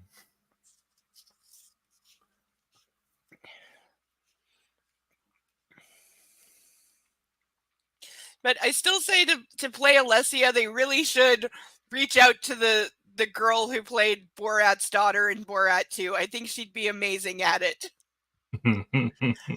Also, she's just adorable. She's just very adorable. And she was willing to let Sacha Baron Cohen literally throw her over his shoulder and pray he didn't drop her on her head. Genuinely wouldn't surprise me, Deadpool. I don't know what that is. That a sports team? I don't know what that is. What, a Manchester Meth Goblin? Oh, okay. I read that wrong, but I thought it was like referring because, like, sports fans have like names for themselves, like based on what team you support. You're a, something Yeah. I mean, over here generally, well, over here we will actually use words for opposing fans that can't be said on YouTube. Yeah, you are kind of known for some legendary footy fights. And for fans getting out of control. You need to check out the video of it's an old video. Squatties, is it? What? You call them squatties? Like the football fans that get out of that like are obsessive about their team? Squatties are soldiers. Really? I thought it was used for soccer fans. No, a squatty is a soldier. Oh, my mistake. Comes from squad. Did you ever like, this is old, but did you ever see this? It was a British series, Lad's Army. Mm-hmm. Yep. I love that. I still will pull that up and watch it because I love it. Plus, I have kind of a crush on one of the in charge guys. Corporal Murray. I can't remember which is which. The big Scottish one. Was a parrot. Yeah, him. Yeah. Mind you, I used to like Corporal Nookie. He was funny. Yeah, the shorter guy with the shaved head. Yeah, he was genuinely funny. Corporal Niocus, we wish you were dead. Yes! Yes! Niocus, I couldn't remember his name, but yeah. He seemed like he'd be fun, like to hang out with. He was hilariously funny. In fact, a number of having a good time. He'd be like godfather to children and things like that. He was quite kept in touch with a lot of them afterwards. I can't remember who of the of the instructors are still alive. There's a few of them I think have passed away. Really? Because that show's yeah. not that old. Like And Alistair Ray, for example. They were Sergeant not Ray, like he's older passed away. men. They were, in their 40s maybe at most. Like, Oh yeah. I think the original series was like 2002. yeah. I mean, yeah. Again, it's old, but they were not. So yeah, I'm surprised that.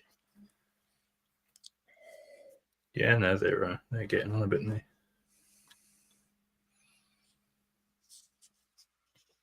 The one scene that I loved was when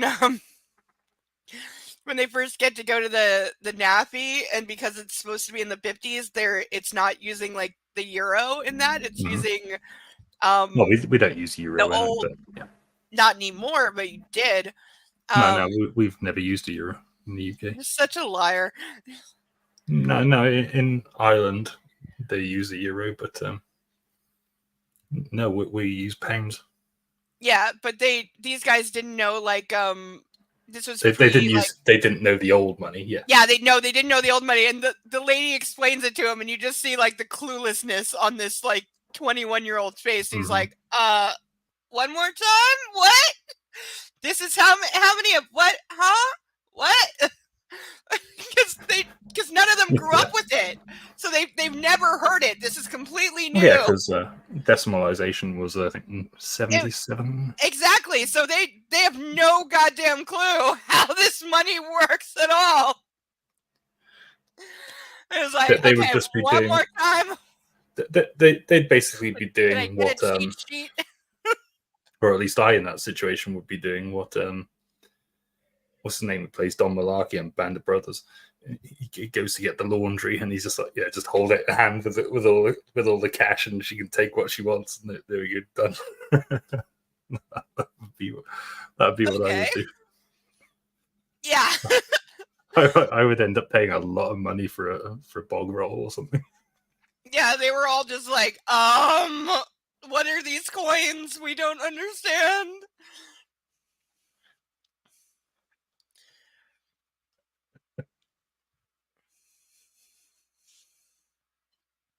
Yeah, it was a great series. Loved it.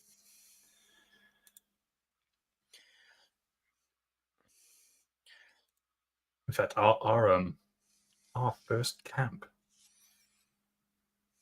was at Browndown. Dang. Nice. That was right after they filmed that, like the next year. Yeah, the other old British series, I think is on at the exact same time that I like is Ladettes to Ladies. Did you ever watch that? Yeah. Though I would love to review that sometime because I have some issues with the finishing school.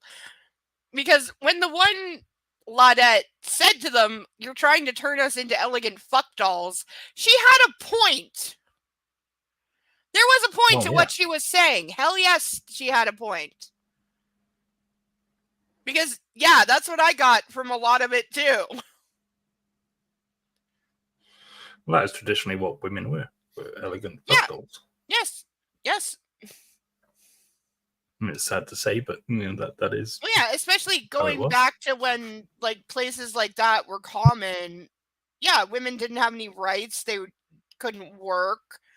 Like, I will never forget Cyndi Lauper talking about in the 80s, she was one of the most successful pop stars in the world. She was internationally famous. She's making millions and millions of dollars. She's known all over the world. And yet, she couldn't get her own credit card. She had to get her father to get her a credit card. Because even though she's an internationally best-selling pop star with millions of dollars, a bank would not issue a credit card to a woman.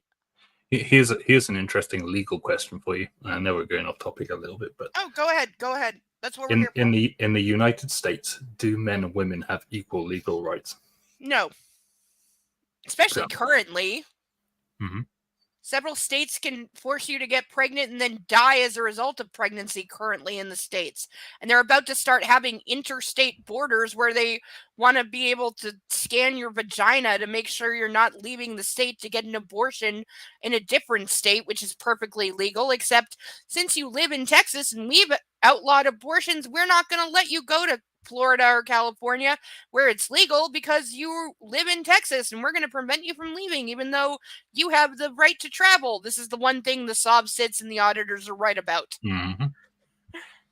is the right to interstate travel, which several states have literally. I'm not making this up to anybody watching later. I'm not making this up. They're genuinely have tried and are trying to pass laws that say, if I live in Texas and abortion is completely banned in Texas, but I travel to the state of California where it's legal and I have an abortion there, and then I return to my home in Texas, that Texas authorities can arrest me for breaking Texas law because I had an abortion, even though I didn't do it in the state of Texas, and in the state that I did it, it's perfectly legal. They still want to be able to arrest and try a woman for murder and lock her up for the rest of her life, or even execute her. I love the pro-life people that say women should be executed for having abortions. That's how pro-life you are. Or that there should be no exception, even when the life of the mother is at risk, or even when it's absolutely guaranteed that it is a non-viable pregnancy, such as an ectopic pregnancy, where all you're going to do is probably kill the mother as well. So you're so pro-life, you'd rather dig 2 graves than 1. And they're like, well, an ectopic pregnancy doesn't mean it's not viable. Yes, it does. That's exactly what it fucking means. Yeah, I mean, it means literally... the egg is fertilized in the fallopian tube and not in the uterus, so it has no chance ever in the history of entirety of turning into an actual baby. All it's going to do is get big enough to rupture the tube, cause massive internal bleeding, and probably kill the mother. That is all that's going to happen. That's how babies in a womb get what they need, is, they embed themselves in the lining of the womb. That's where they get their nutrients. They embed and get all cozy. You get the umbilical cord and all the rest of it. It connects to the mother. That's how it works. In the fallopian tube, they don't have that. There's no umbilical cord. There's no nutrients. There's no ability to actually. No, it's not alive. It's just yeah. But people are stupid. Well, George W. Bush famously, there's like a famous photo of it, famously signed a law banning partial birth abortion, which is not, never has been, never was a thing.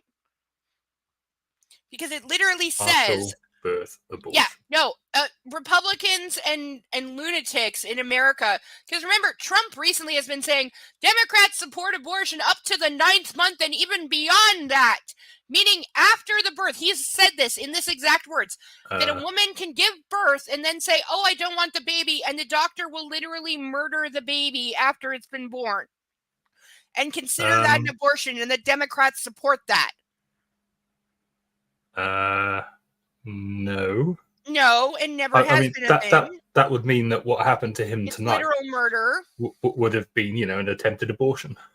No, I haven't looked at the news obviously since we started, but last I clocked in, they are saying it was an assassination attempt. Genuinely. Oh yeah, it was a mean, sniper.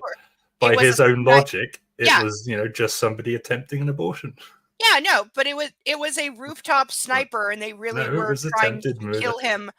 And I haven't looked at the news in like 2 hours, but they were saying someone in the crowd was killed. Yeah, there was an innocent bystander was killed as well as the shooter. And the shooter. Okay, so confirmed that yes, because I haven't seen it confirmed. I only heard rumor, but I have seen the video. You can actually see you can hear the pops. And then Trump grabs his ear and he looks, and somebody clearly tells him to get down, and he gets down, and the Secret Service piles on. And yeah, when he stands up, he's bleeding. He's been hit clearly. Mm-hmm.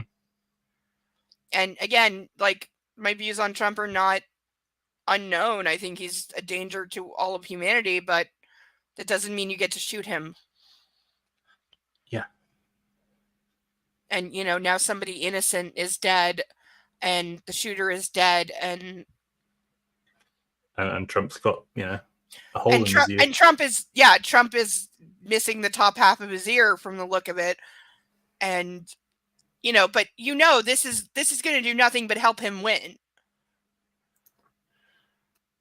I heard Biden was expected to make a public statement, so I'm sure he has by now, or at least I hope. But I know they upped security around Biden, and they moved him from where he was. I really hope Biden goes on camera and addresses the nation, and he's like, our thoughts and prayers are with Donald Trump at this time.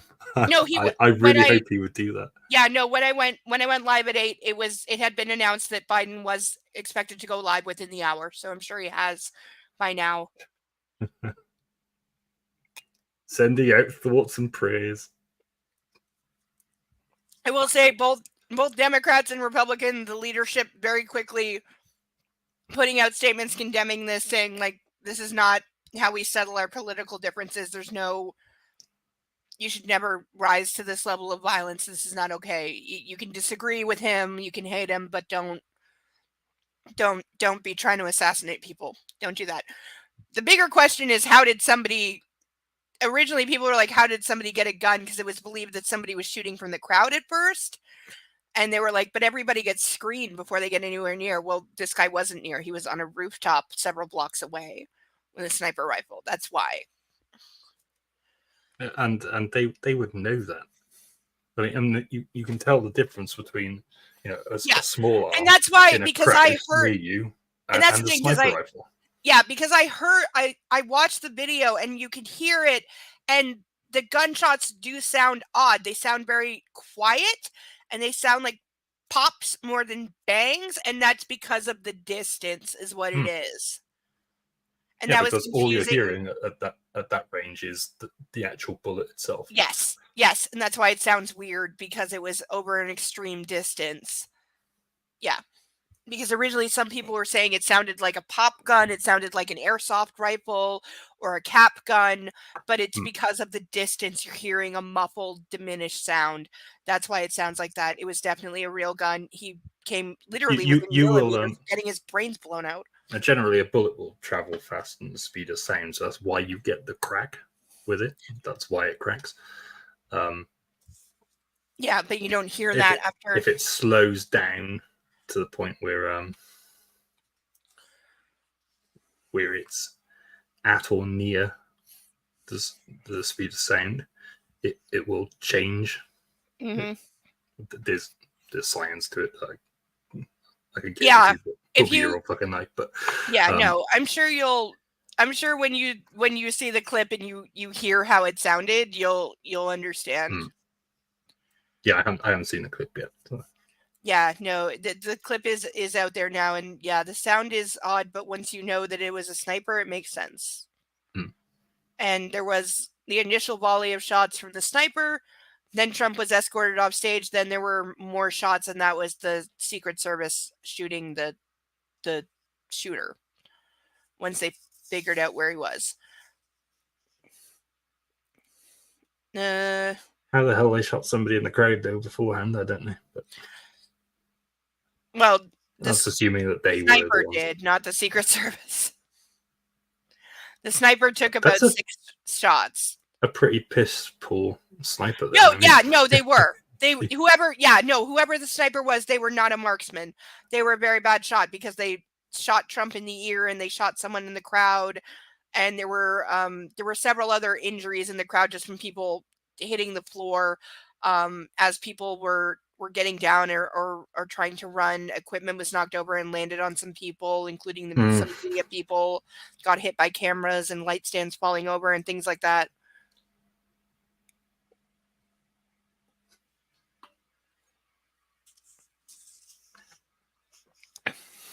Yep, this is what I'm actually waiting for somebody to say that the shooter had mental health problems because I'm sure, yeah. as No, I it'll told happen. you earlier, It'll happen. Russell Howard took the piss. It was after one of the school shootings. But Russell Howard took the piss out of Donald Trump for having stood there and gone on about our thoughts and prayers are with Yeah, that bollocks. absolutely. And he was like, well, you also, just recently signed into law a bill that allowed people with mental health problems, like this person, to have Yep. firearms. Yep. And so I Yep. just think the irony there would be, yeah. Anyway, that's my soapbox tangent. That's okay. We welcome all soapboxes here, big or small. That's a big one. That's what she said. Thank you. You okay? He asks, his voice stern. Yes. Turn around. I turn and face him. The balls pull downward, and involuntarily I clench around them. The feeling startles me, but not in a bad way. These would have to be so much bigger for her to be feeling anything. Strange. Strange good or strange bad? Strange good, I confess, blushing. Good. There's a trace of humor lurking in his eyes. I want a glass of water. Go and fetch one for me, please. Oh, and when you come back, I shall put you across my knee. Think about that, Anastasia. Water? He wants water? Now? Why? I leave the bedroom, and it becomes abundantly clear why he wants me to walk around. As I do, the balls weigh down inside me, massaging me internally. What balls are these? Are they remote controlled? Are they vibrating? Are they 50 pounds each? Because seriously, I know Glow what in the they dark. showed. I know the balls they showed in the movie, and they don't do any of this. It's such a weird feeling and not entirely unpleasant. In fact, my breathing accelerates as I stretch up for a glass from the kitchen cabinet, and I gasp, "Oh my, I may have to keep these. They make me needy for sex." I'm sorry, but her level of naivete, ignorance is off the fucking charts. Thank you. He's watching me carefully when I return. Thank you, he says as he takes the glass from me. Slowly, he takes a sip, then places the glass on his bedside table. There's a foil packet, ready and waiting, like me. And I know he's doing this to build the anticipation. My heart has picked up a beat. He turns his bright gray gaze to mine. Come, stand beside me, like last time. I sidle up to him, my blood thrumming through my body, and this time, I'm excited, aroused. Ask me, he says softly. I frown. Ask him what? Ask me, his voice slightly harder. What? How is your water? How does he want? What does he want? Ask me, Anastasia. I won't say it again. And there's such a threat implicit to his words, and it dawns on me. He wants me to ask him to spank me. Holy shit. He's looking at me expectantly, his eyes growing colder. Shit. Spank me, please. Sir, I whisper. So he needs to make her beg for it too. It's not enough.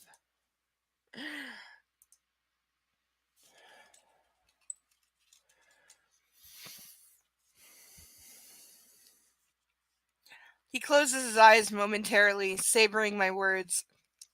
Reaching up, he grasps my left hand and he tugs me over his knees.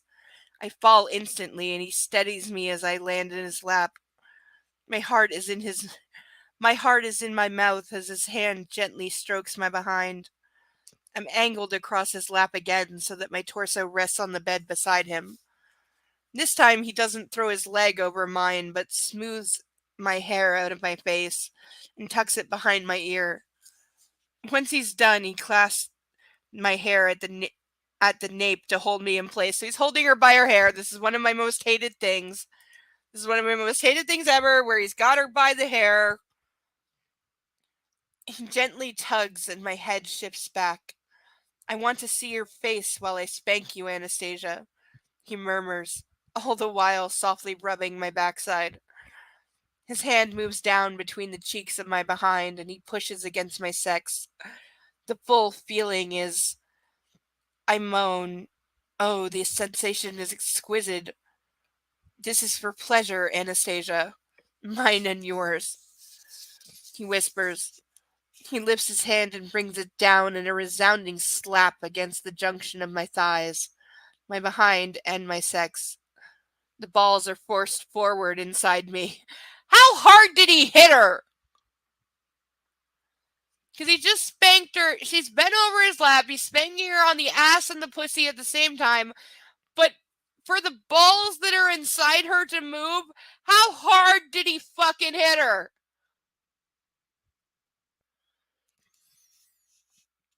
I'm lost in a quagmire of sensation. The stinging across my behind, the fullness of the balls inside me, the fact that he's holding me down. I screw my face up as my faculties attempt to absorb all these foreign feelings. I note somewhere in my brain he's not smacked me as hard as last time. He caresses my backside again, trailing his palm across my skin and over my underwear. Why has he not removed my panties? Then his palm disappears and he brings it down again. I groan as the sensation spreads. He starts a pattern, left to right, then down. The down ones are the best. Everything moving forward, inside me. And in between each smack he caresses me, kneads me, and I'm so massaged inside and out. It's such a stimulating, erotic feeling. And for some reason, because this is on my terms, I don't mind the pain. It's not painful as such. Well, it is, but not unbearable. It's somehow manageable. And yes, pleasurable even. I groan. Yes, I can do this. Because of course she needs to completely change herself and accept things she doesn't want to accept to be with him because he's just the most dreamy and epic ever.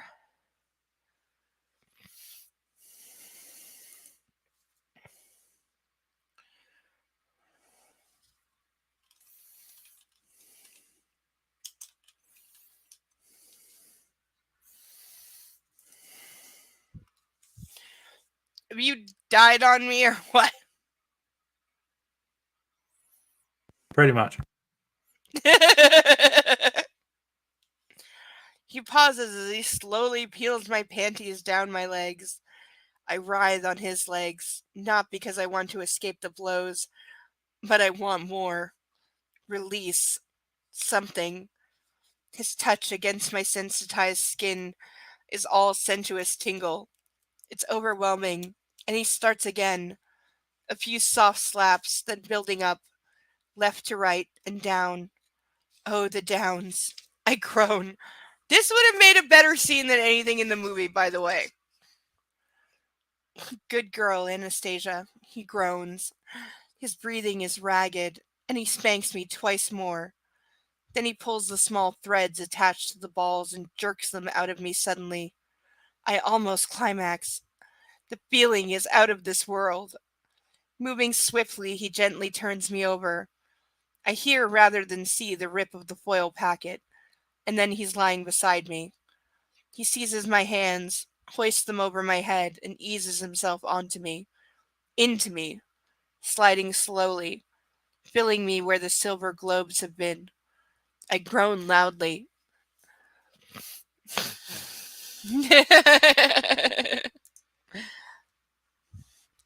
Oh, baby, he whispers as he moves back, forward, a slow, sensual tempo, savoring me, feeling me. It's the most gentle he's ever been, and it takes no time at all for me to fall over the edge, spiraling into a delicious, violent, exhausting orgasm. As I clench around him, it ignites his release and he slides into me, stilling, gasping out my name in desperate wonder. Anna. He's silent and panting on top of me, his hands still entwined in mine above my head. Finally, he leans back and stares down at me. I enjoyed that, he whispers, then kisses me sweetly. He doesn't linger for more sweet kisses, but rises, covers me with the duvet, and then disappears into the bathroom. On his return, he's carrying a bottle of white lotion. He sets it beside me on the bed. Roll over, he orders, and begrudgingly I move on to my front. Honestly, all this fuss, I feel very sleepy. Your ass is a glorious color, he says approvingly, and he tenderly massages the cooling lotion into my pink behind. Spill the beans, Gray, I yawn. Miss Steele, you know how to ruin a moment. We had a deal. How do you feel? Shortchanged. He sighs and slides in beside me and pulls me into his arms, careful not to touch my stinging behind. Okay, by the way, I've been spanked upwards of 250 times and my ass was not as violently tender as she's pretending hers is. This is fucking ridiculous. And what? He smacked her twice? And he's acting like she's got third-degree burns on her ass, so that's why he's not touching her. I've taken hundreds of spanks and not been anywhere near this delicate. It's fucking ridiculous. We are spooning again, and he kisses me very softly beside my ear. The woman who brought me into this world was a crack whore, Anastasia. Go to sleep. Holy fuck. What does that mean? It means his birth mommy was a drug addict. You knew he was adopted. Was? She's dead. How long? He sighs. She died when I was 4. I don't really remember her. Carrick has given me some details. I only remember certain things. Please go to sleep. Good night, Christian. Good night, Anna. And I slip into a dazed, exhausted sleep, dreaming of a 4-year-old gray-eyed boy in a dark, scary, miserable place. End of chapter! Woohoo! We still have one more.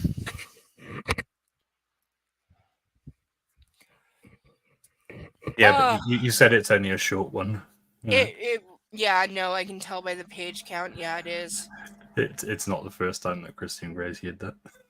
No, it's actually only 9 pages. It's probably the shortest chapter in the entire book, actually. So yeah, the first chapter was very long. This one is short, but literally, she's dreaming of his 4-year-old self based on just hearing that his birth mom was a crack whore. She knew he was adopted. This is not news. She knew that.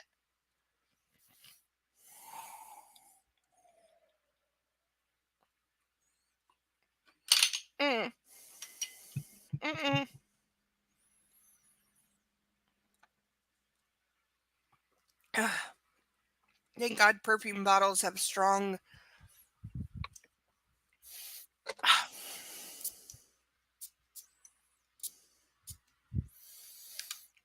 My 2 favorite... Well, I have 3 scents that I really like. Vanilla Musk, Taboo, and Sicily by Dolce & Gabbana. 2 of the 3 are discontinued and really hard to find. Sicily is probably my favorite. Vanilla Musk being second.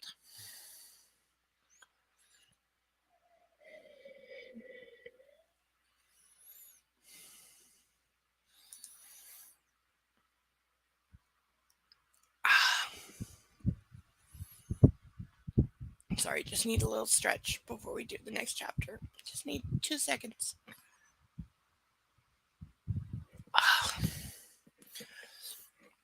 Stretch out my shoulders.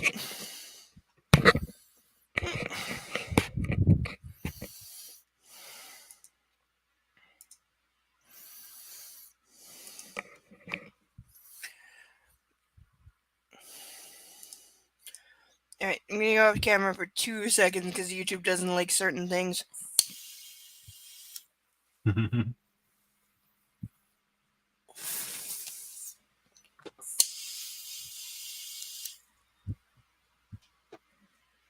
She should totally be charged with crimes against humanity for this shit.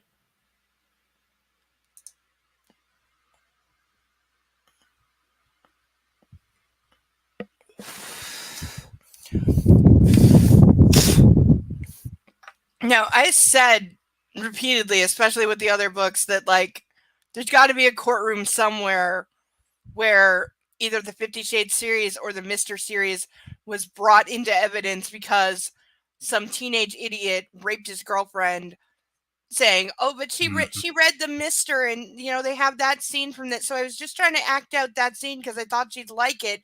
And you know, in the book, the girl says no, but really she doesn't mean no. So I just kept going. Like I that, guarantee it. Somebody will fucking try that shit. I guarantee somebody has. These like 50 Shades came out in 2011. I guarantee you it has been the source of sexual assaults.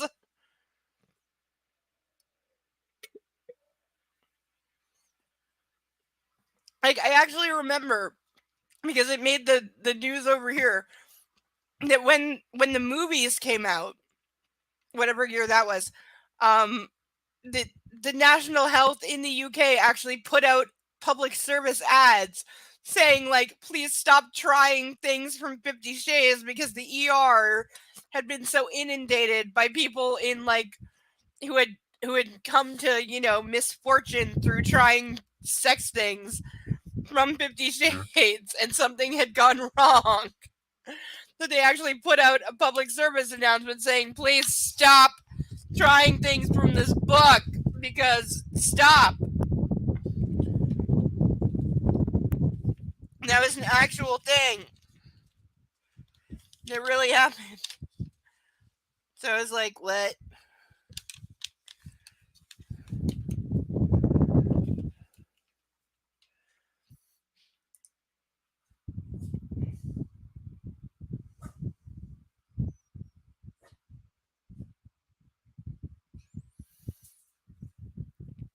Okay, if you hear a puppy barking, it's because something just went bang very close by, and I'm not sure what's going on.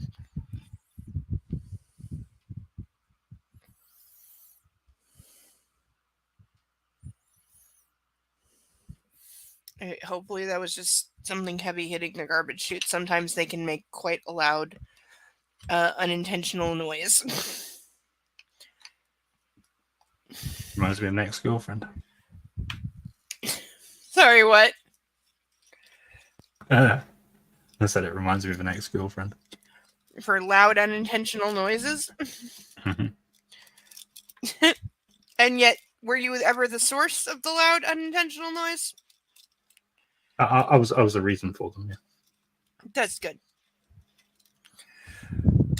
Oh, yes, you're a puppy. Come here. Come here. Okay, we have a puppy. Everybody love on the puppy. Isn't he cute? Look how cute he is. Look how cute he is. Isn't he cute? Mark, isn't he cute? Come on, Mark. Don't you love a puppy? Look at him. Look at him. He's so cute. I really gotta get a new pet. I need a new doggy or a new kitty. I actually need both, but we'll see what I can get. Oh, God. Mostly due to financial reasons. So, love the puppy. Look how cute he is. Love him. He's about 1 billion degrees as I hold him. He's about 150 degrees. Because he's been snuggled under several layers of blanket for hours. Because even though it's like literally 32 degrees in here, he's like, that's not hot enough. Because I like to lay out on the balcony, which he can't do right now because we don't have a balcony. But when he can, he likes to lay out in the summer sun and literally roast himself for hours. No, so he likes this, sitting on my leg and getting his belly rubbed. And saying, hi, I'm a puppy. And I don't care what you do to my paws because I'm a puppy. And you love me. And you're loving on me. You're rubbing my belly. And therefore I'm a happy dog. Therefore I'm a really happy dog. I'm really happy as a dog. And squish. Okay, go on your pillow. Yes. Take your 1,000,000 degrees and go on your pillow, please. Yes, he's a hot dog. He is indeed a hot dog. All right. Chapter 22. 21. 21. I'm sorry. I don't know why I said 22. Chapter 21. There's light everywhere. Bright, warm, piercing light. And I endeavor to keep it at bay for a few more precious minutes. I want to hide. Just a few more minutes. But the glare is too strong, and I finally succumb to wakefulness. A glorious Seattle morning greets me. Sunshine pouring through the full-height windows and flooding the room with too bright light. Why didn't we close the blinds last night? I'm in Christian Grey's vast bed, minus one Christian Grey. I lie back for a moment, staring through the windows at the lofty vista of the Seattle skyline. Life in the clouds sure feels unreal. A fantasy. A castle in the air. Adrift from the ground. Safe from the realities of life. Far from the neglect, hunger, and crack whore mothers. I shudder to think what he went through as a small child. And I understand why he lives here, isolated, surrounded by beautiful, precious works of art, so far removed from where he started. Mission statement, indeed. I frown because it still doesn't explain why I can't touch him. Like, really?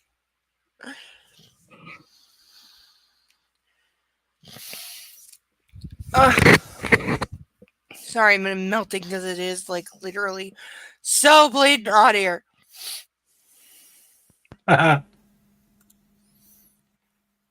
Ironically, I feel the same up here as this lofty tower.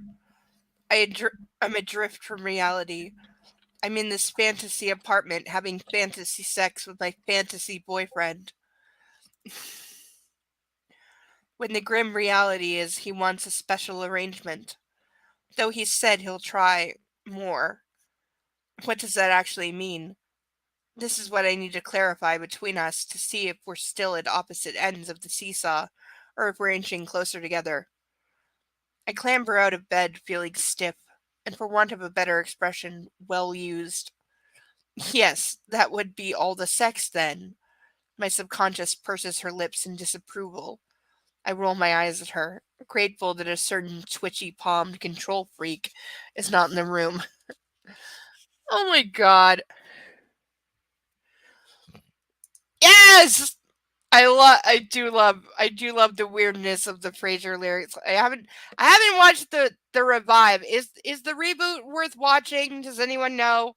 I know it doesn't have Niles or Daphne, which I'm sorry, they were the heart of that show, and as much as I love the original Frasier, without Martin and Daphne and Niles, without Martin you could do, because I think he's dead, honestly. But without Niles and Daphne, come on.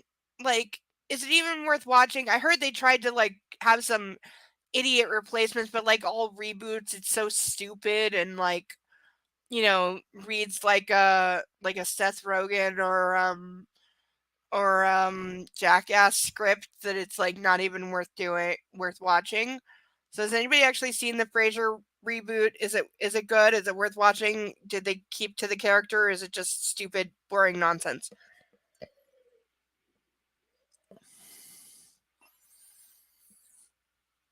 Though the original show does get the stamp of worst possible way to hide a pregnancy. Because when the actress who plays Daphne it was like in season 10, like, come on. She got pregnant for real, and they didn't want to write it in. So they literally just had her get, overnight, she went from her usual, like, svelte self to weighing like 300 pounds. Because, like, oh, let's just pretend she got really, really fat. And then we sent her off to a fat camp so she could get skinny again. And that's how we're going to hide her pregnancy. I'm sorry, but it's like the worst possible. Like, I feel so bad for the actress because, dear God.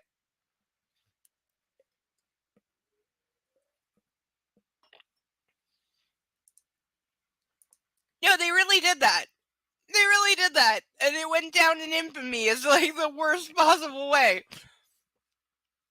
Like, again, look to DS9 on how to write in a pregnancy. Because at least they had when Nana Visitor got pregnant, they decided we're not going to hide her behind furniture or have her wear like a big jacket like they did to Rosanna Dawson on Voyager for like half the series. She's wearing that supersized jacket because she was either fake pregnant or actually pregnant for more than half the series. It was just really bad timing. But they decided with Nana Visitor, they're like, no, we're writing in. And so she winds up becoming pregnant with Kiko and Chief O'Brien's baby due to, Bashir being a mad scientist, basically. But they explained, they wrote it in as an actual pregnancy so they didn't have to hide her. And then they had there's an infamous joke of between her and Dr. Bashir where she's like complaining about the symptoms of being pregnant, and she laughs at him and says like, this is all your fault because he transferred the fetus from Keiko to her in an emergency situation. But the in-joke is that the two of them were married at the time and it was his child that she was having. So yes, it really was all his fault.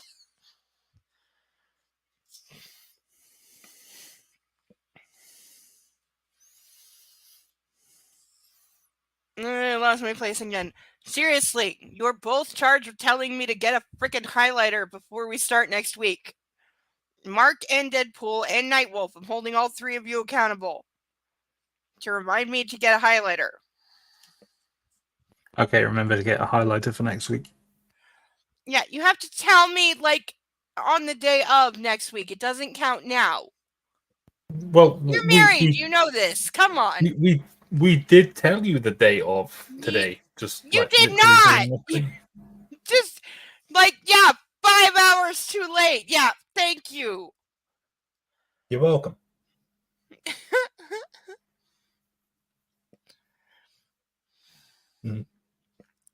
Ironic. Nope. Where were we? Where the fuck am I? Seriously.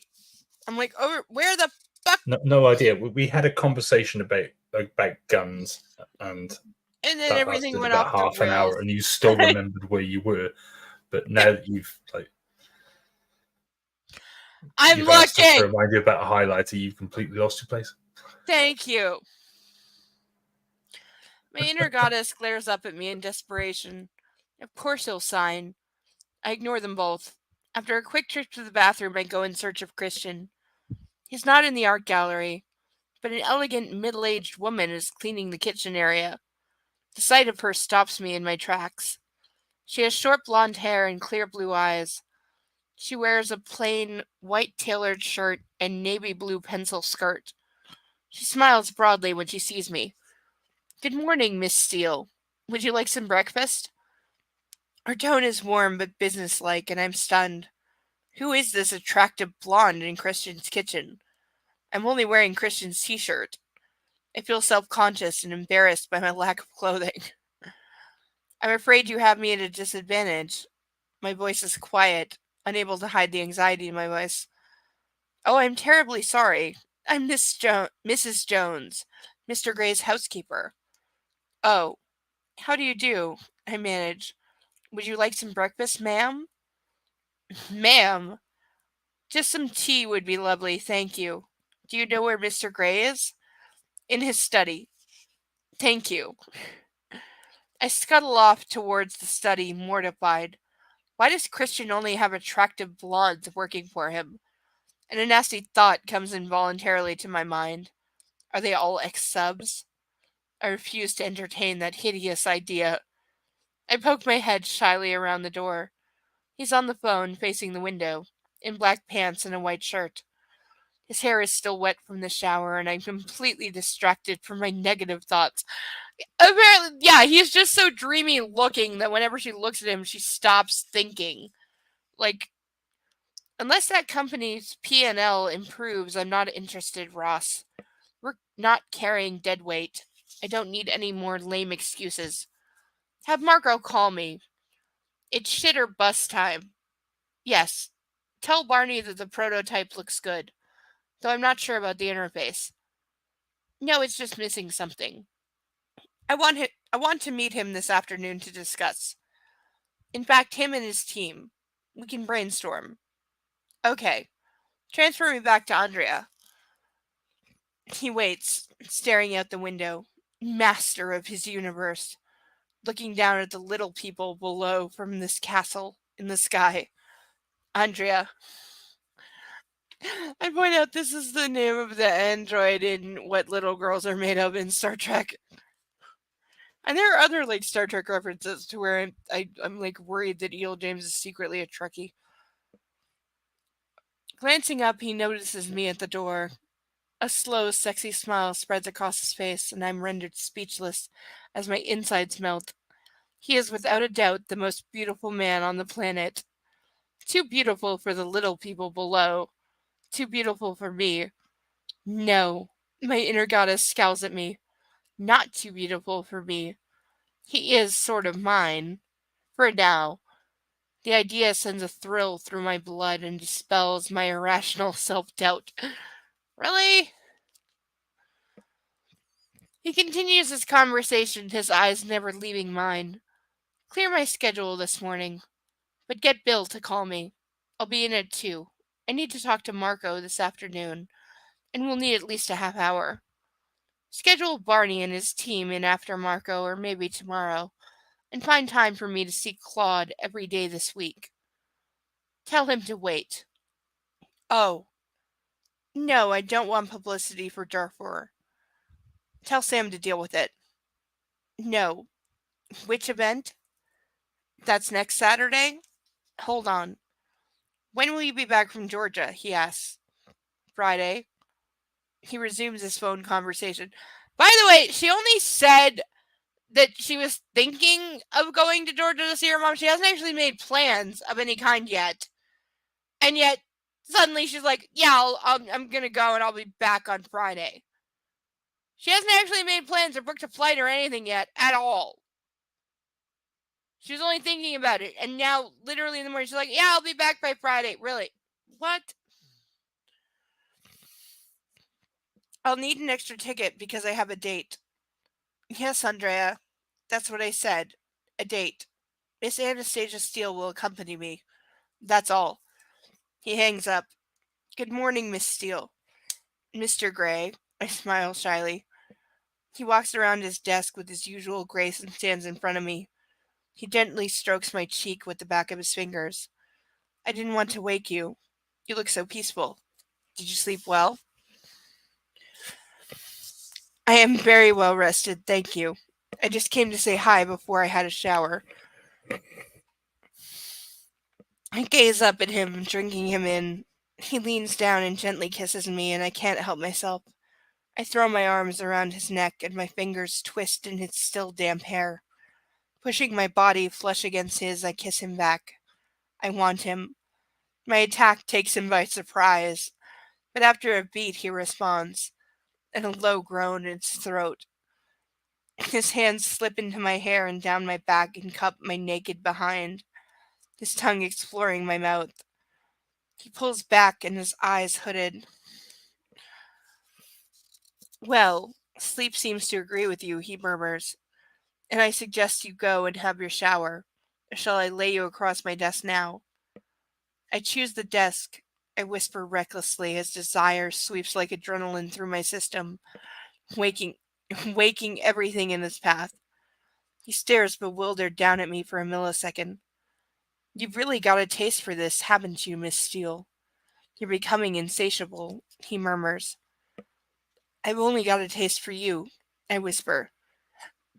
His eyes widen and darken while his hands knead my naked backside.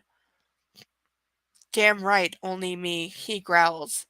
And suddenly, with one fluid movement, he clears all the plans and papers off his desk, so they scatter on the floor, sweeps me up into his arms, and lays me down across the short end of the desk, so my head is almost off the edge. You want it, you got it, baby, he murmurs, producing a foil packet from his pants pocket while he unzips his pants. Oh, Mr. Boy Scout. He rolls the condom over his erection and gazes down at me. I sure hope you're ready, he breathes, a salacious smile across his face, and in a moment he's filling me, holding my wrists tightly by my side and thrusting deep into me. So we already You gotta stand for your phone? That's great. I'm also trying not to gag on this dribble, because really, I groan. Oh, yes. Christ, Anna, you're so ready, he whispers in veneration. Wrapping my legs around his waist, I hold him the only way I can as he stays standing, staring down at me, gray eyes glowing, passionate and possessive. He starts to move. Really move. What the hell does that mean? This is not making love. This is fucking. And I love it. I groan. It's so raw and carnal, making me so wanton. I revel in his possession, his lust slaking mine. He moves with ease, luxuriating in me, enjoying me. His lips slightly parted as his breathing increases. He twists his hips from side to side. The feeling is exquisite. Mark, is this how you...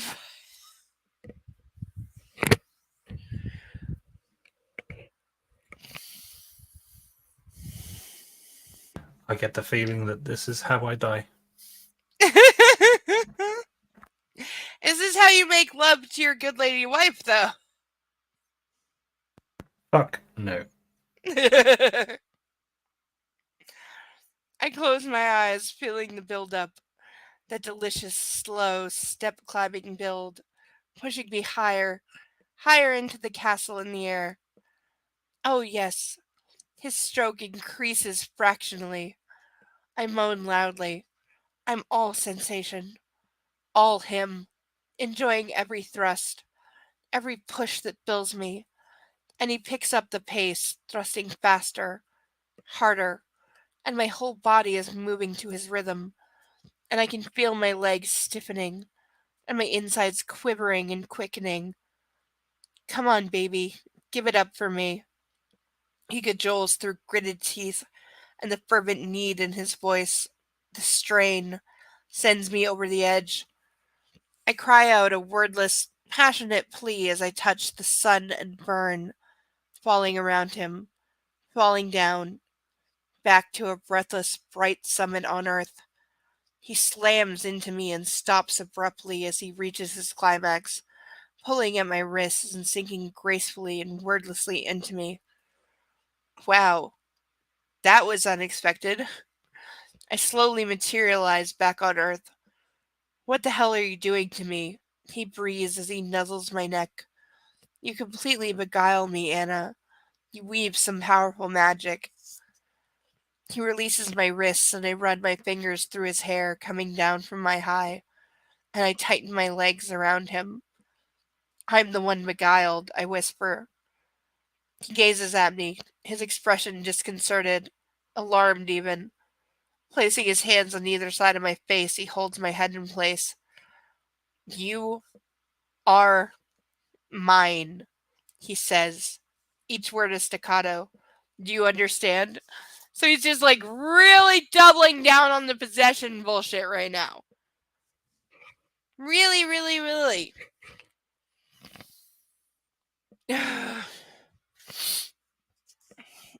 Again, we started out with the yes! Yes, the scene from Hocus Pocus, the I put a spell on you scene. I love that scene. I can still sing the children's song, the Come Little Children song in a really haunting fashion. I really should record that and like put it out, because I really can't do it in a really creepy way. It sounds good. He's so earnest, so imprisoned, impassioned, a zealot. Now what? The force of his plea is so unexpected and disarming. I wonder why he's feeling like this. Yes, yours, I whisper, derailed by his fervor. Are you sure you have to go to Georgia? I nod slowly, and in that brief moment I watch his expression change, and the shudders coming down. Abruptly he withdraws, making me wince. Are you sore?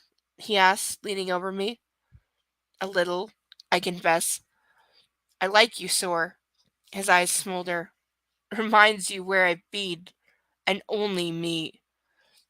Yes, because that's his whole thing. He's finally found a woman that he can utterly possess because he never had a sexual partner before him, so he can own her 100% and mold her into his perfect woman, is what he is playing at. His perfect submissive, a woman that he can marry and like own forever, until he fucks her to death, literally, and then he'll have to go looking for a new one.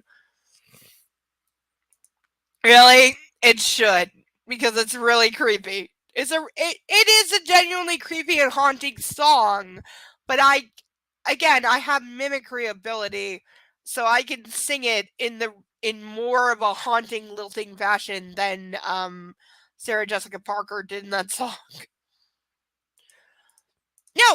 No, you're 100% right. That's exactly what he wants. Yes. He is making his perfect mate. That's what he's doing here. I again need the ladies' room. Mark! Quack. Quack!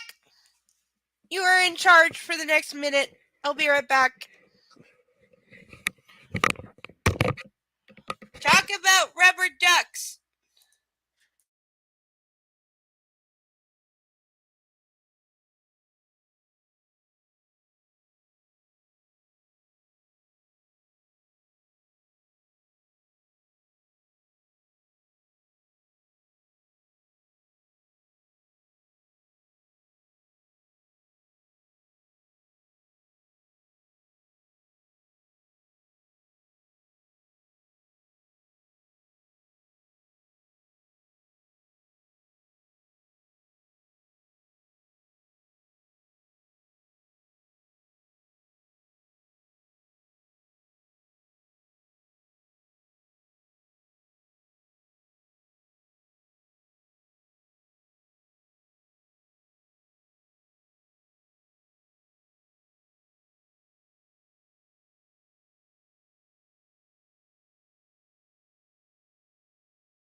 Mark dropped what?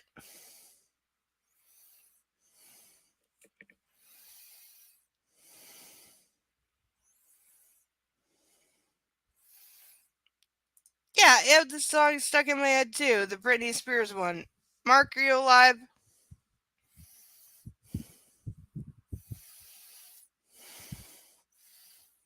Okay, seriously, chat, did you kill Mark while I was gone?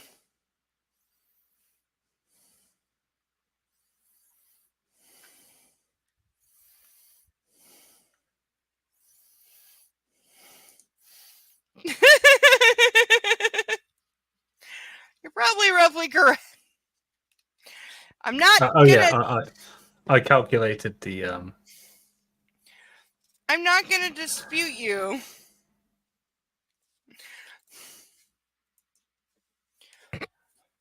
no. What am I on about? That's fucking wrong. That's the right. Hang on. Right. I didn't do that calculation properly.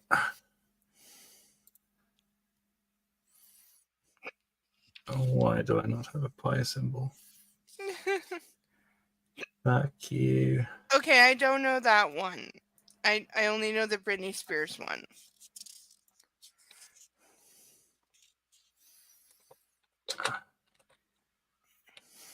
He grabs my chin and kisses me roughly, and then stands and holds his hand out to help me up. I glance down at the foil packet beside me. Always prepared, I murmur. He looks at me confused and then redoes his fly. I hold up the empty packet. A man can hope, Anastasia. Dream, even. And sometimes dreams come true. Oh, acting like he wasn't sure he was going to get some when he has a literal sex slave? Like, fuck off. He sounds so odd. Do that one. His eyes burning. I just don't understand. My postcoital glow is fading fast. What is his problem? He has a lot of them, and he's been very clear about that, but you're too stupid to just accept it, because you keep going like, oh, it's not really a problem unless I understand it. Like, dear God, she's insufferable. He's a psychopath, serial killer. He smiles an enigmatic smile that doesn't reach his eyes, and I know immediately this is not the first time he's had sex on this desk. The thought is unwelcome. I squirm uncomfortably as my postcoital glow evaporates. Oh, what a shock! He's had sex with other sluts before.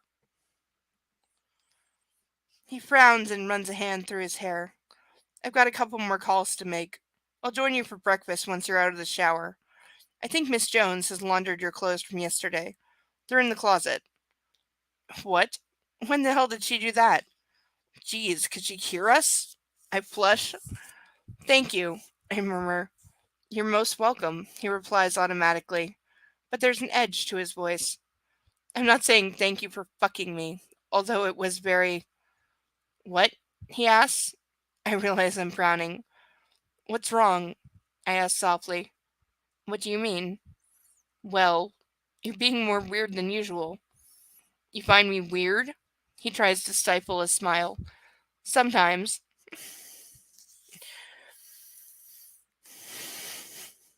Okay, what did you put into Google to get this answer? I googled. Well, he's buried in Stratford-upon-Avon, which is at 52 degrees. And fuck, I can't remember how many minutes and seconds. Anyway, and so I calculated that I googled. I googled the circumference of the Earth at that location and divided that by 24 to get how far it would rotate per hour. So you don't mean rotate like spinning in his grave. You mean the rotation of the Earth of the grave. Yeah, I didn't factor into that. The fact that the Earth is also moving, but just the rotation, just the relative. It's okay. I at least know that the sun moves 15 degrees an hour invisible. Because flat earthers are like, oh, how can the Earth be spinning at 1,000 miles per hour? It's like, well, actually, that's really, really slow. Yeah. We wouldn't have gravity if it was... I mean, it was basically how fast the Earth is actually moving at the equator. Yeah. Yeah, you could take a photograph and look at that photograph. Yeah. got 10 seconds apart, and you can absolutely guarantee that the Earth will still look like that from that. Oh yeah.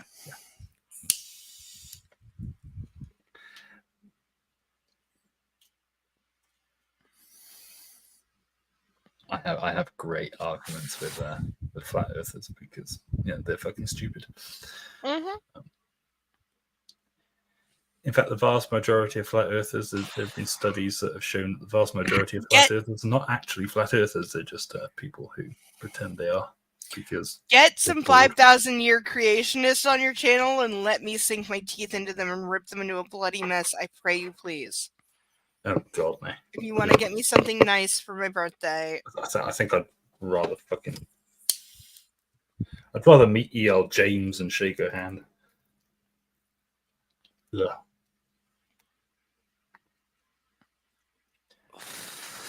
God, I almost had that creationism, situation because back in the day when I was a preteen and early teen, I liked the show Lois and Clark: The New Adventures of Superman, which featured Oh, that was a good show. it wasn't it? That was a good show for the 90s. Yeah, for the 90s it was good. It was, and it was one of the shows my mom actually approved of.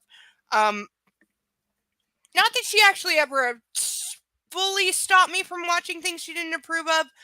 Keep in mind, my mom did not approve of taking me to the Wicca store that opened in town over much controversy, but I wanted to, and she had no real reason to object. And she was a person who, from her own experience, said, like, I don't have to agree with everything my child does, but I respect her right to be her own person and to like what she likes, and I don't have to like it, but, she gets to be her own person. So at my 13th birthday, shortly after the store opened, and we had been told, because this is what originally went around, was that you had to be 13 or older to go to the store because there were some concerns over, I guess, content, which is stupid. It's fucking retarded, and it's still there. This store still exists. Well, it did pre-COVID. I don't know if it still exists now, but it did pre-COVID, and I hope it still does. But against her own desires, because she was raised Catholic, and even though she was lapsed Catholic, it still stuck with her. She didn't like the idea of her daughter going to a Wicca store. She still took me there because that's what I wanted, and because she supported my right to do what I want as an individual person, even if she didn't agree with it. And we got there, and there was a sign on the door. The shop had just opened like that week. There was a sign on the door saying that they had passed a local city ordinance law, whatever, saying that due to a Wicca shop apparently being like some kind of sketchy or like not appropriate for children, you had to they had passed an ordinance that said legally you had to be 18 to walk into this shop. And my mom, who didn't want to be there, who didn't want me there, was livid at this. I was too. I was furious because I was 13 and this was my big birthday thing. And I wanted to go into that store and buy tarot cards because that's what we came here to do for my birthday. That's my birthday present. You said we could come here and I can get tarot cards.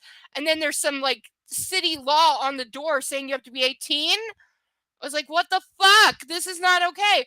And again, my mom didn't want to be there, didn't want me there, didn't like that I made her bring me there, but she said I could.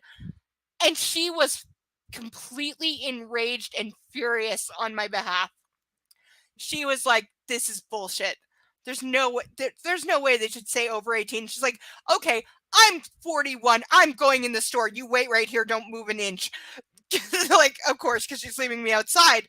But she went in and looked around and came back out and said, there's nothing in there that you can't see. There's nothing in there that I have a problem with you seeing. There's nothing in there that's pornographic or dangerous to anyone. This is absolutely ridiculous. There's no reason that you shouldn't be allowed to go in there. And she's like, I don't like this. I didn't want to come here. But I went in the store. There's nothing there that I can say that you shouldn't see at 13. There's nothing I object to. I don't have to like it, but there's nothing wrong with this place. But I couldn't go in. We even asked the owner, and she was like, no, because they'll shut the store down in a second if I have a minor walk into the store. And it was so ridiculous. And I will, one of the things I will forever love my mom for is that even though she absolutely hated taking me there, she fully 100% supported my right to be able to go in that store and shop and do whatever I wanted. She didn't have to like it, but she was fully against some law saying that it was inappropriate for children, because she was like, no, there's nothing inappropriate. There's nothing that is offensive to children. There's nothing to be protected. This is ridiculous. You know, so that's one of the moments I will always love her for, was that even though she hated it, she defended my right to go in the store. It must have. Again, the store was still there pre-COVID. I hope it's still there. I hope I get to go there again. I do have Athames and tarot cards and some books that I did once I was old enough. Later, I'm not kidding. They upped it to 21. So it was 8 years later, I was finally able to go there, and I did buy some Athames and some tarot cards, and like incense and like other small things. But yeah, it was still there. I hope it's I would still have there. expected that maybe in like Texas Maybe or we can something like that, but it was bizarre. It was really bizarre. that's weird. It really was. It genuinely was. It's called Way of Wicca, I believe. It's on Barton Street. Yeah, no, it was like, and even several like local places were like, you know, so what? It's a Wicca shop. So what? This is in the 90s. This is at the height of Charmed and like the Wicca mania that took over, which, you know, I'm fully one of. But it was that, and it's like, but how you're saying this store is like dangerous to children, and that's not okay. It's not okay for you to say that for like no reason. Yeah, because I mean they sell like candles and shit. Yeah, literally, it's candles and tarot cards and like books about, you know, casting a love spell. By the way, Chapters sells the exact same book. Probably would not surprise No, me. literally, they do. And it's like, yeah, you're being ridiculous.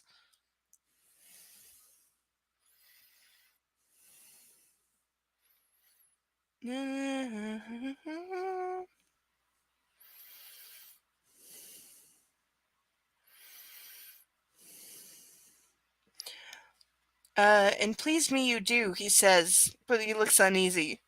I thought you were going to have a shower. Oh, he's dismissing me.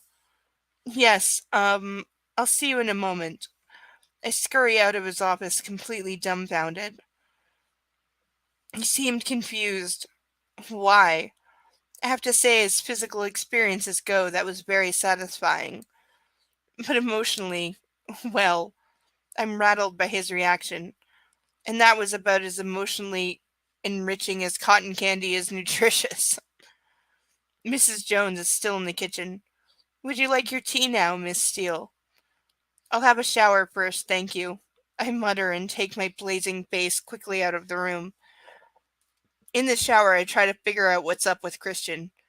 He's the most complicated Be there person. a very long time. I know. He's the most complicated person I know. He's not complicated. He is not fucking complicated in any way. He's actually very basic. I'll make this very simple for you. He is a twat. Yeah. Job done. Of course I remember Sabrina the Teenage Witch. I've like seen literally every episode and would love to rewatch all of it. I'll add it to our list. Me and Deadpool are having like evening TV time. We're currently working through Criminal Minds, but I'm adding Sabrina the Teenage Witch to the list. Because I haven't rewatched that since it came out, and it's amazing and awesome. And I hate what they did with the reboot, because again, somebody needed to yank Tim Burton's leash.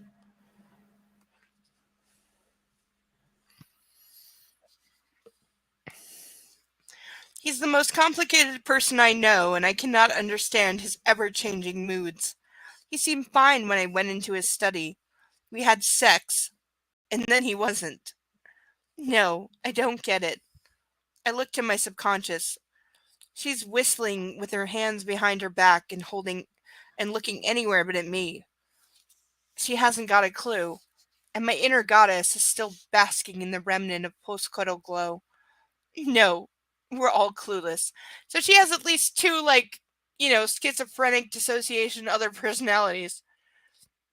Oh, I remember Boy Meets World. I never got into that so much. I do remember it. I definitely saw, I definitely saw a few episodes, but I don't remember it, and it's not one that I, can say I ever, like, watched the series of.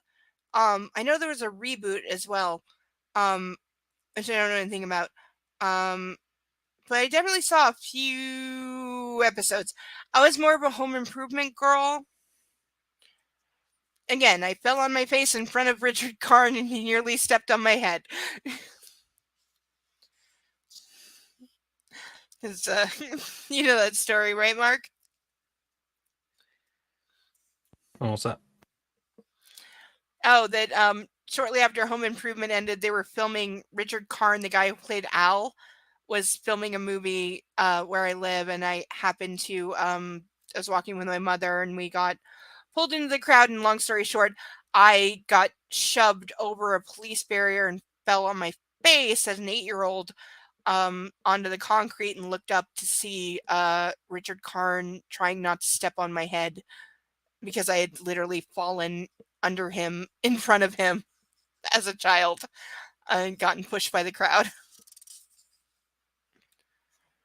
And yeah, my mom had my hand, but we got pulled apart. And I actually remember hearing the security, it was about 10 minutes later, on the radio saying, yeah, we have a woman with a missing child. She's 3 blocks up. I'm trying to get back, but I'm fighting the crowd. I can't get through.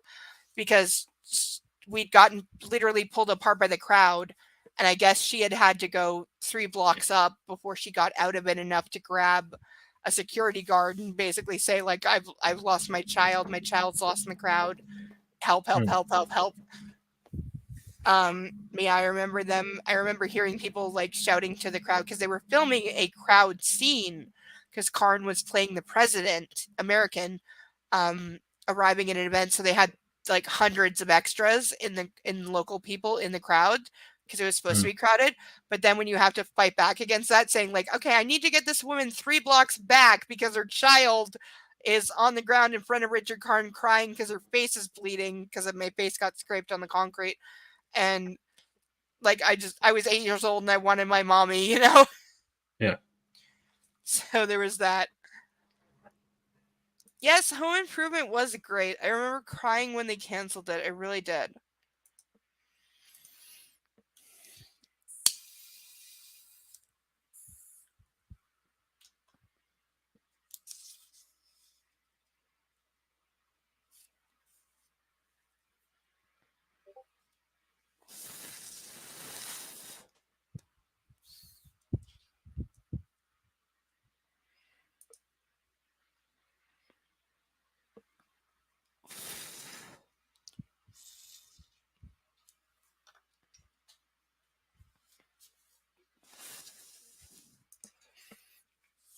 Okay, where were we?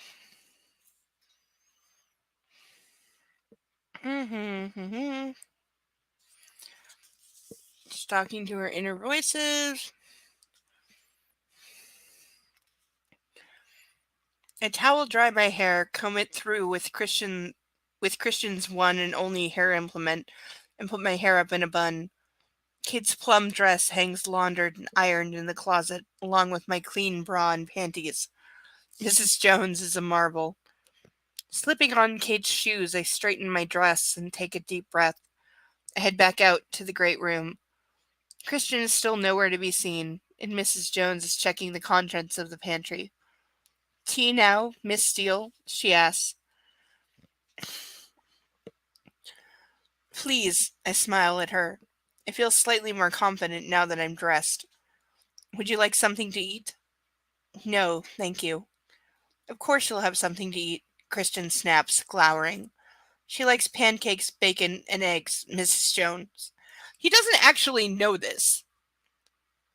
They've never actually had, I don't think they've had, well, she was there at breakfast, but she didn't eat. He has no idea what she actually likes at all. He's just, demanding, as usual. Yes, Mr. Gray. What would you like, sir? Omelette, please, and some fruit. He doesn't take his eyes off me, his expression unfathomable. Sit, he orders, pointing to one of the bar stools. I oblige. No, you may not, but you may come up next week if you want to co-host. But at this point, when we've got like 6 pages left, no, you may not.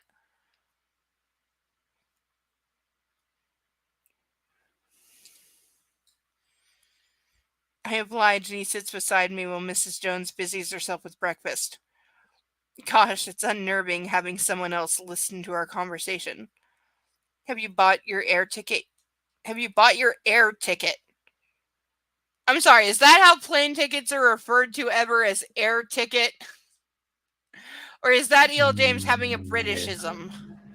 That's not even a Britishism. I've Okay. never ever heard that in my life. Yeah, no, because literally, have you bought your air ticket? I was just double checking that it's not a British way of saying plane ticket. Yeah, no. It's just WTF. It's just her doing a fucking duntard. When has she not been? She's always True. you could replace her with a fuck doll. You could also replace her with a dog. Somebody please recut the entire first 50 Shades movie, replacing Dakota Johnson with a dog.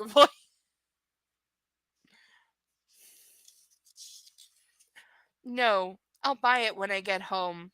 Over the internet. He leans on his elbow, rubbing his chin. Do you have the money? Oh no.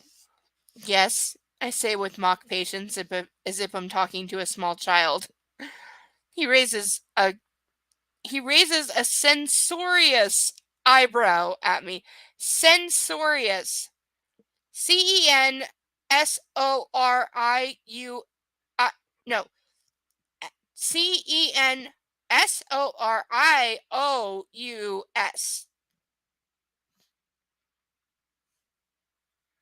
Because that's apparently a word. He raises a censorious eyebrow at me. Crap. Yes, I do, thank you. I amend rapidly. I have a jet. It's not scheduled to be used for 3 days. It's at your disposal. I gape at him. Of course he has a jet. And I have to resist my body's natural inclination to roll my eyes at him. I want to laugh, but I don't, as I can't read his mood. You've already made serious misuse of your company's aviation fleet. I wouldn't want to do it again. It's my company. It's my jet. He sounds almost wounded.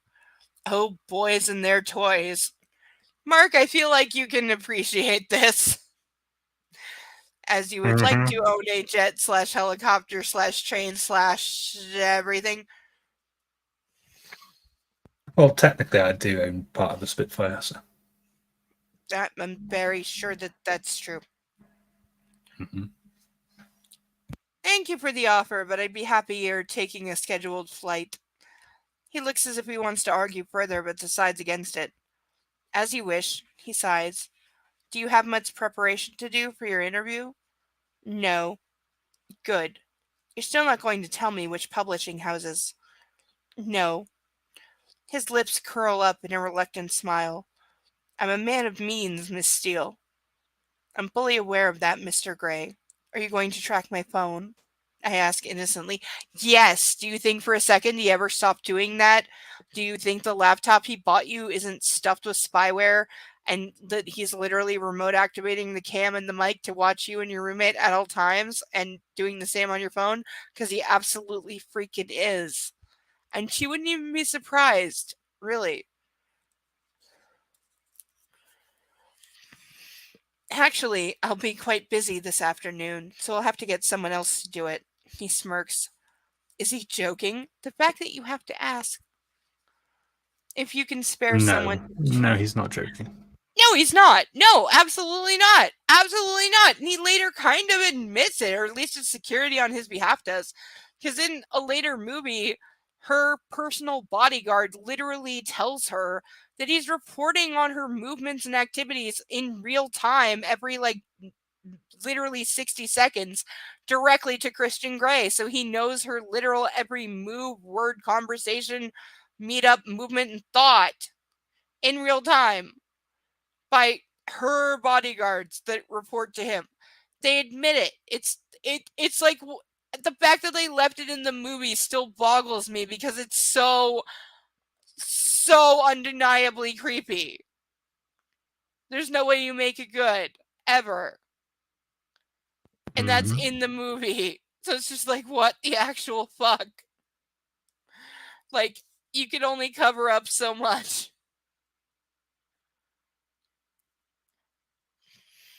I'll send an email to the head of human resources and have her look into our head count.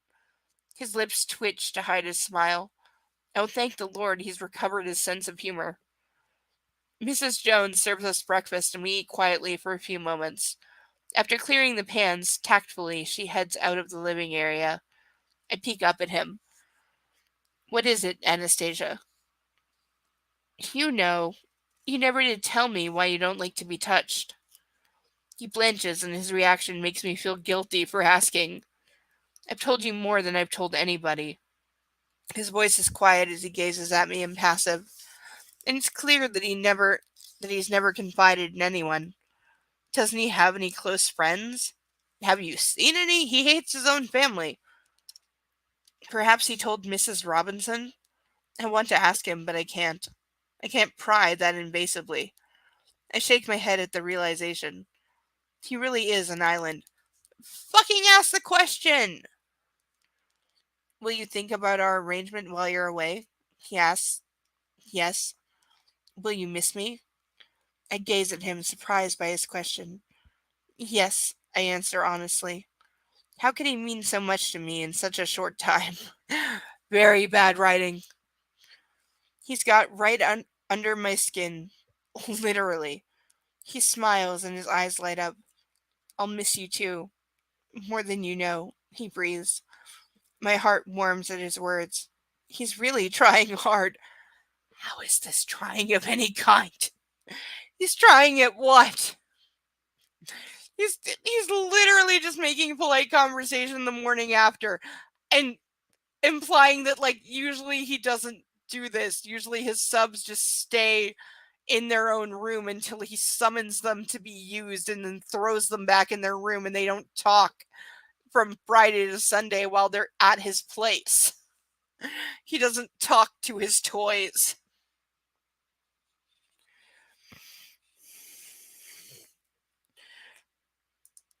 Oh, really? You can have a boys' confab about that.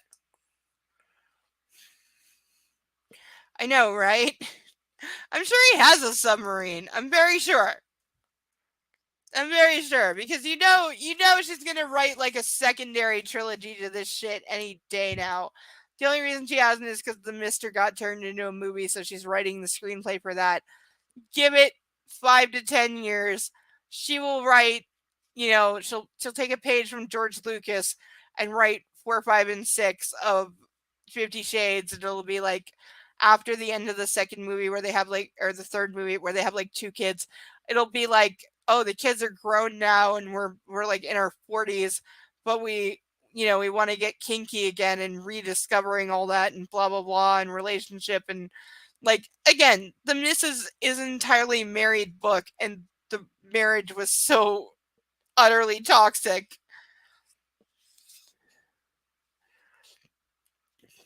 Mark, you alive over there? Proof of life. Alive.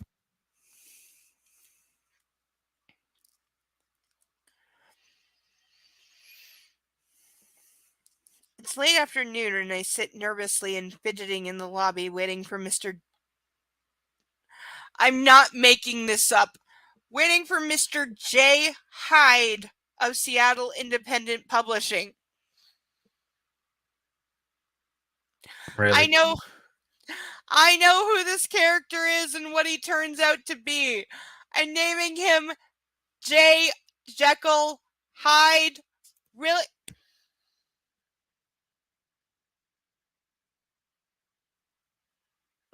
Where's my riding crop?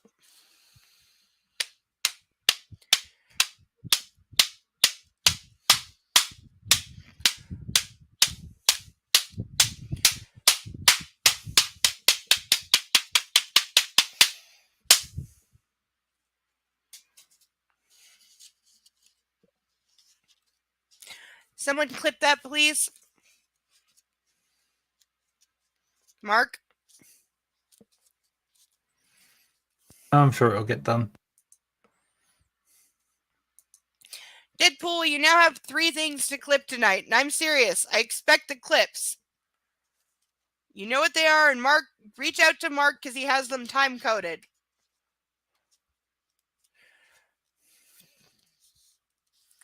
But I expect the clips, sir.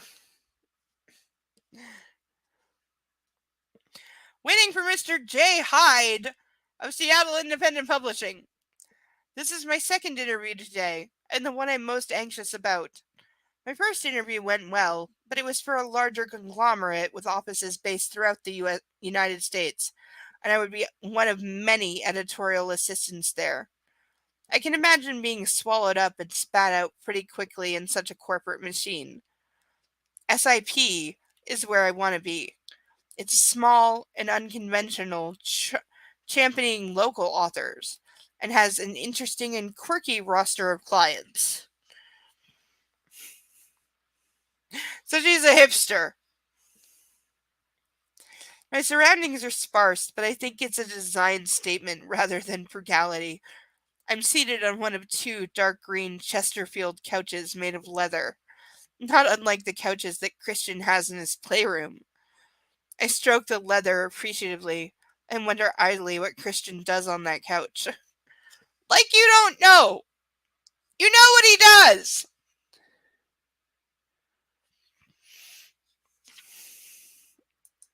This is why you need to clip it for me. And the other things. My mind wanders as I think of the possibilities.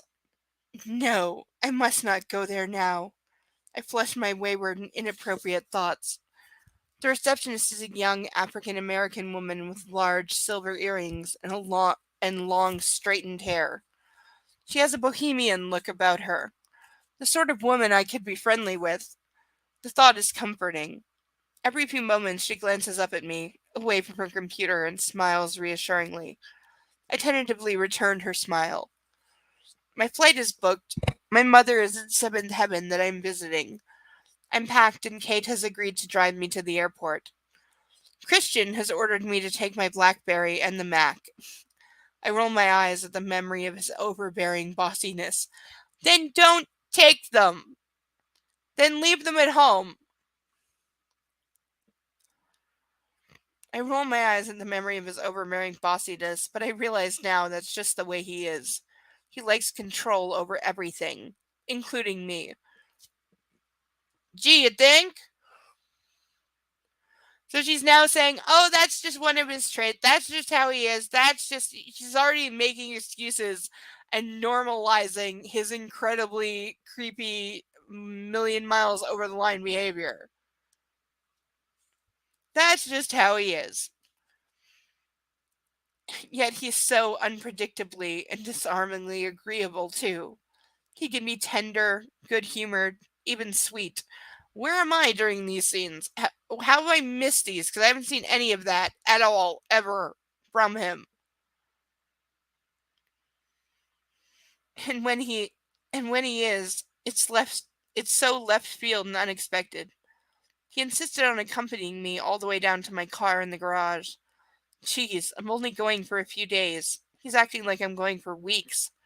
He always keeps me off balance.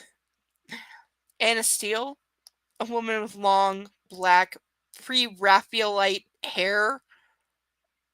I'm sorry, what the fuck is pre-Raphaelite hair? Mark?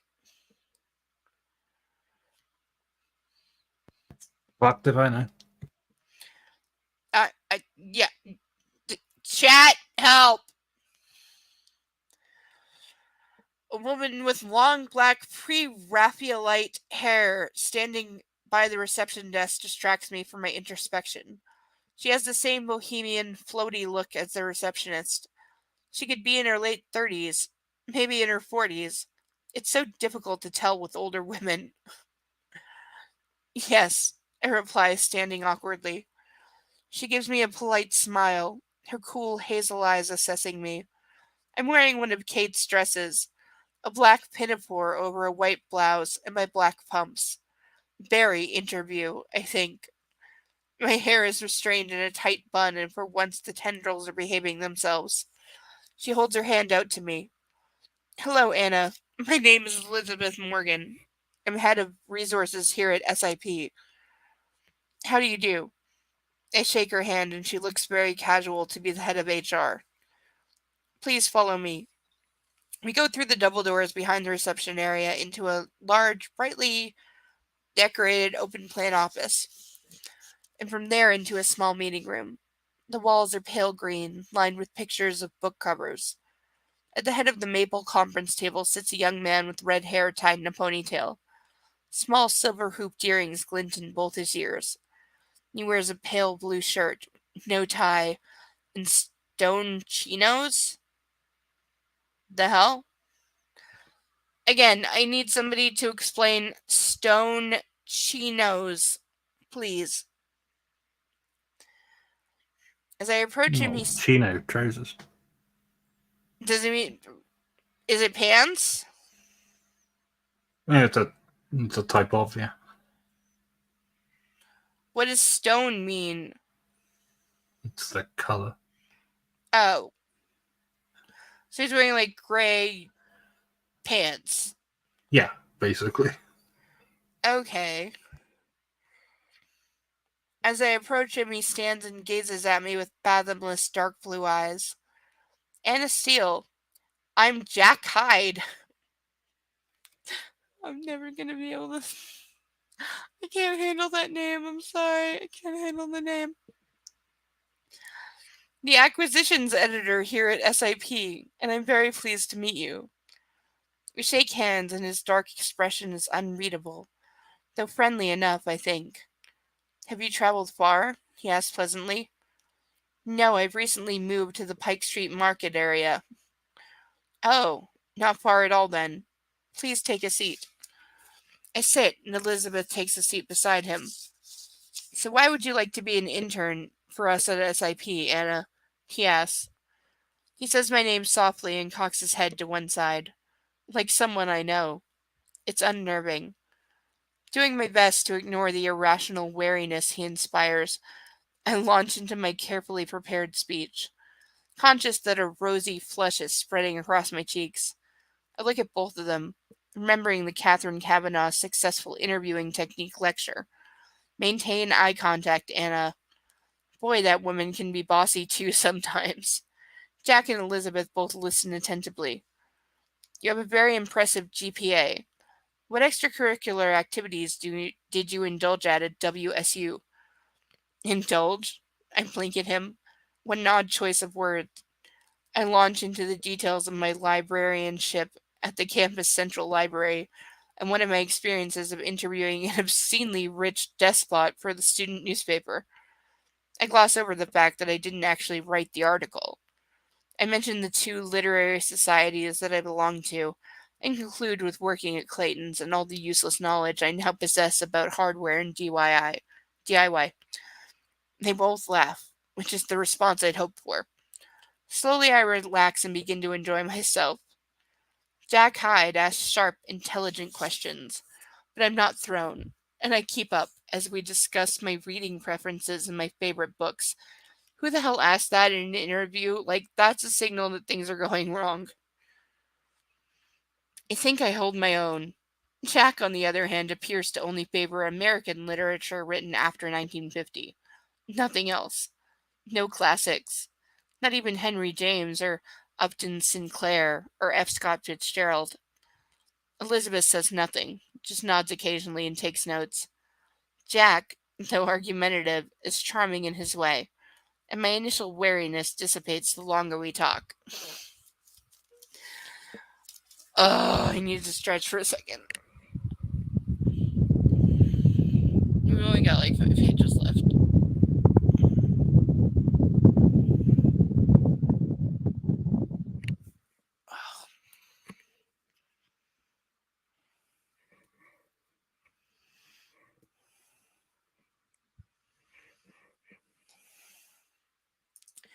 Yeah, I think so too.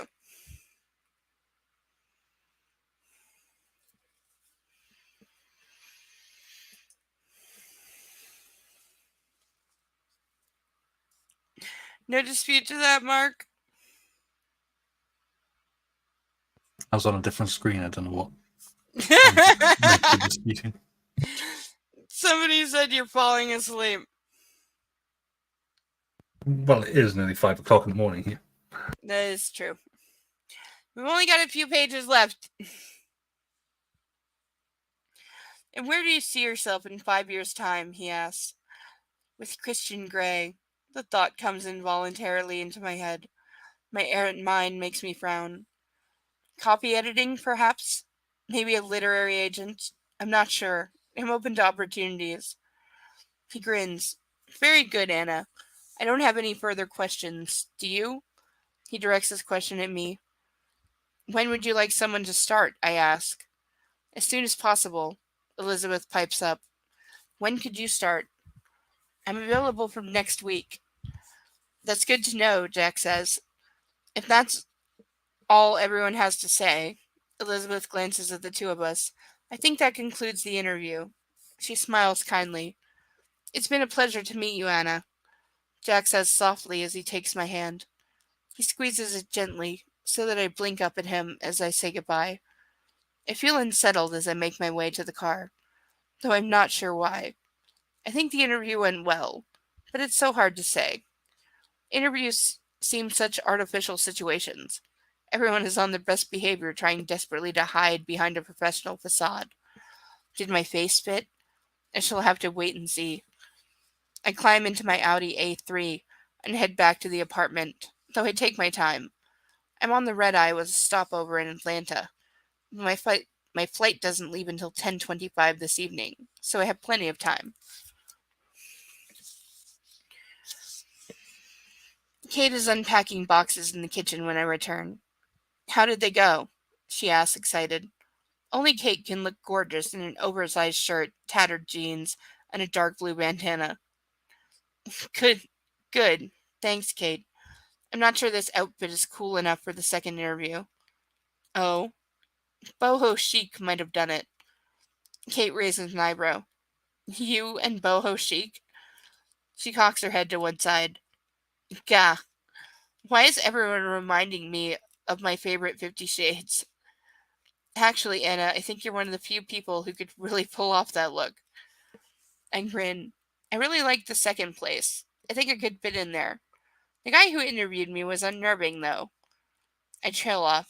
Shit, I'm talking to Megaphone Kavanaugh here. Shut up, Anna. Oh? The Catherine Kavanaugh radar for an interesting tidbit of information swoops into action. A tidbit that will only resurface at some inappropriate and embarrassing moment. Which reminds me. Incidentally, will you please stop winding Christian up? Your comment about Jose at dinner yesterday was out of line. He's a jealous guy. It doesn't do any good, you know. Oh my god, this is so pathetic. She's known him for like 8 days, and she's willing to tell somebody who's been her best friend for like 4 years plus. Like, don't antagonize him when he's being a douchebag. I know he's a controlling freak, and you hate him, and you see so much danger, and you're right. But don't wind him up. Because the second half of that is because he beats me when you do. But you can't say that.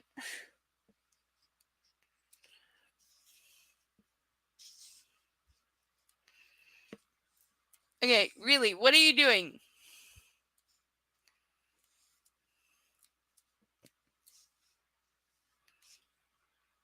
Mark! I'm looking at dodgy memes on Facebook. So not listening at all. Thanks.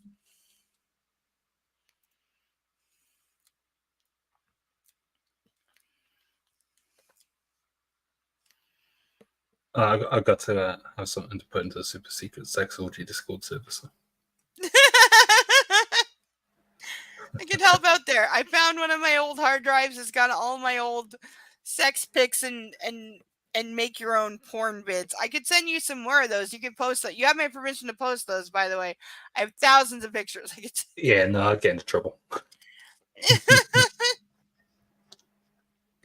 Well, I meant in the Discord. Yeah, I'd get into trouble. From Discord or from the missus? Both.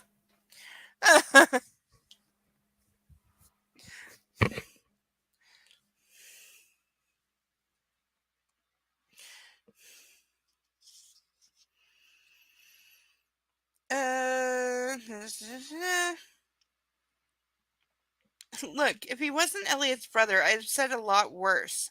He's a real control freak. I don't know how you stand it. I was trying to make him jealous.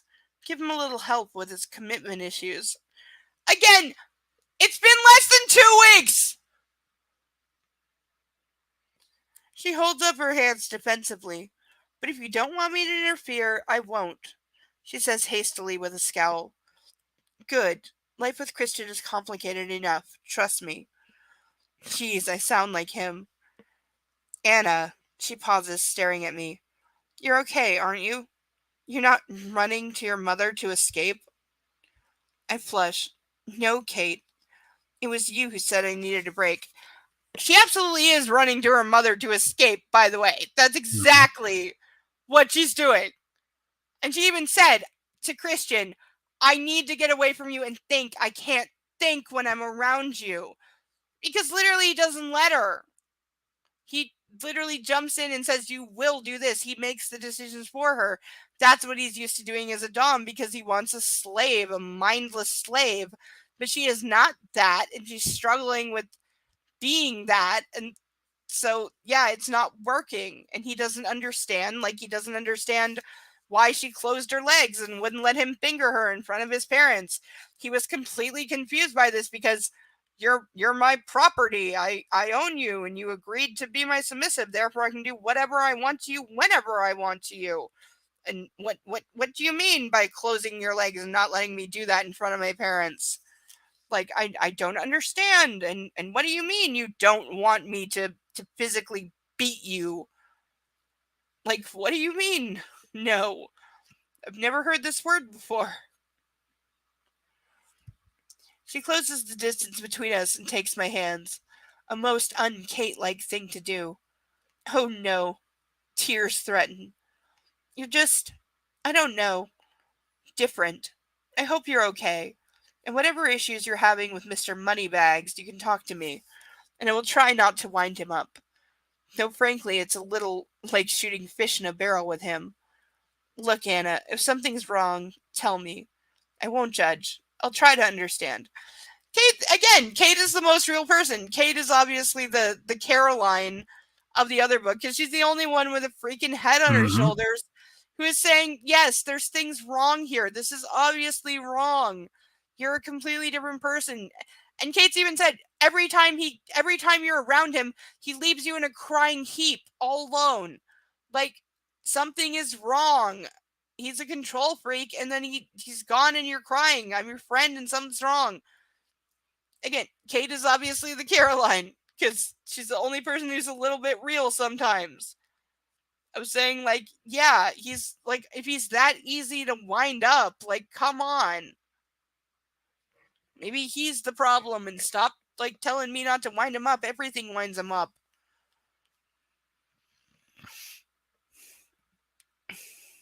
I blink back tears. Oh, Kate. I hug her. I think I've really fallen for him. And anyone can see that. And he's fallen for you. He's mad about you. Won't take his eyes off you. That's because he's a possessive stalker, not because he's in love. I laugh uncertainly. Do you think so? Hasn't he told you? Not in so many words. Have you told him? Not in so many words. I shrug apologetically. Yeah, because they should be professing their undying love after like 9.5 days of knowing each other. Anna, someone has to make the first move. Otherwise you'll never get anywhere. What? Tell him how I feel? This is Latin all over. I'm just afraid I'll frighten him away. Rightly so. If you're coming out with "I love you" after 9 days, yeah, you're gonna frighten the other person off. Fucking A. And how do I know he's not feeling the same thing? Christian? Afraid? I can't imagine him being frightened of anything. But as I say the words, I imagine him as a small child. Maybe fear was all he knew then. Sorrow grips and squeezes my heart at the thought, because he's just such a wounded puppy. He's such a damaged little boy. And she's gonna fix him by letting him abuse her. Kate gazes at me with pursed lips and narrowed eyes, rather like my subconscious. All she needs are the half-moon specks. You two need to sit down and talk to each other. We haven't been doing much talking lately. Or ever. I blush. Other stuff. Nonverbal communication. And that's okay. Well, much more than okay. She grins. That'll be the sexing. If that's going well, then that's a half the battle, Anna. I'll grab some Chinese takeout. Are you ready to go? I will be. We don't have to leave for a couple hours or so. No. I'll see you in 20. She grabs her jacket and leaves, forgetting to close the door. I shut it behind her and head off to my bedroom, mulling over her words. Is Christian afraid of his feelings for me? No, because he doesn't have any. Does he even have feelings for me? No. He seems very keen, says I'm his, but that's just part of his I must own and have everything now. Control freak dominant self, surely. See, again, she fucking knows what's what. She knows what's what. Because she says it to herself. She understands exactly how he is, but she's got the delusional, I can change him and make him love me bullshit going on.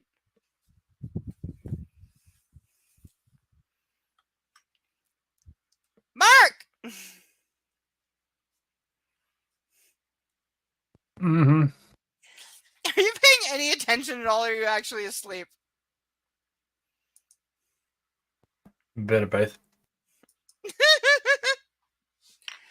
Let me see. We've literally, hold on. Okay, we now literally have 4 pages left.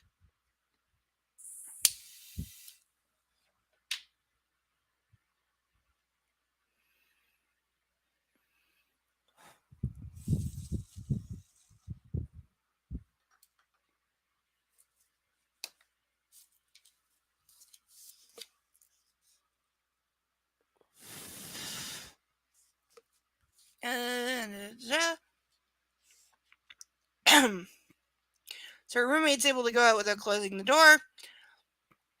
I realize that while I'm away, I will have to run through all of our conversation again and see if I can pick out telltale signs. I'll miss you too, more than you know.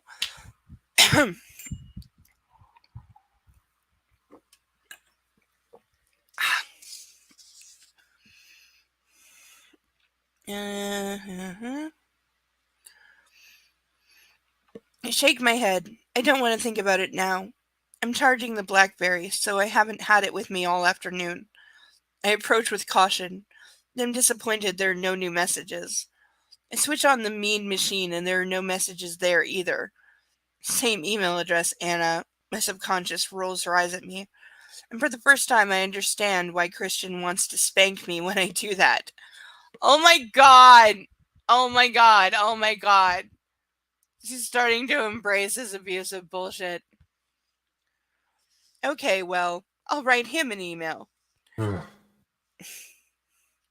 She's now saying, oh, I get why he wants to physically beat me when I roll my eyes. I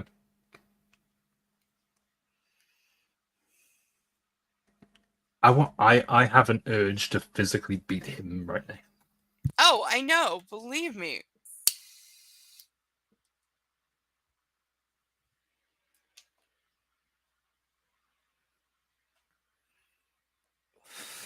This is her email. Dear Sir, my interviews went very well today. I thought you might be interested. How was your day? Anna. because she's pissed off and he's left her alone all day.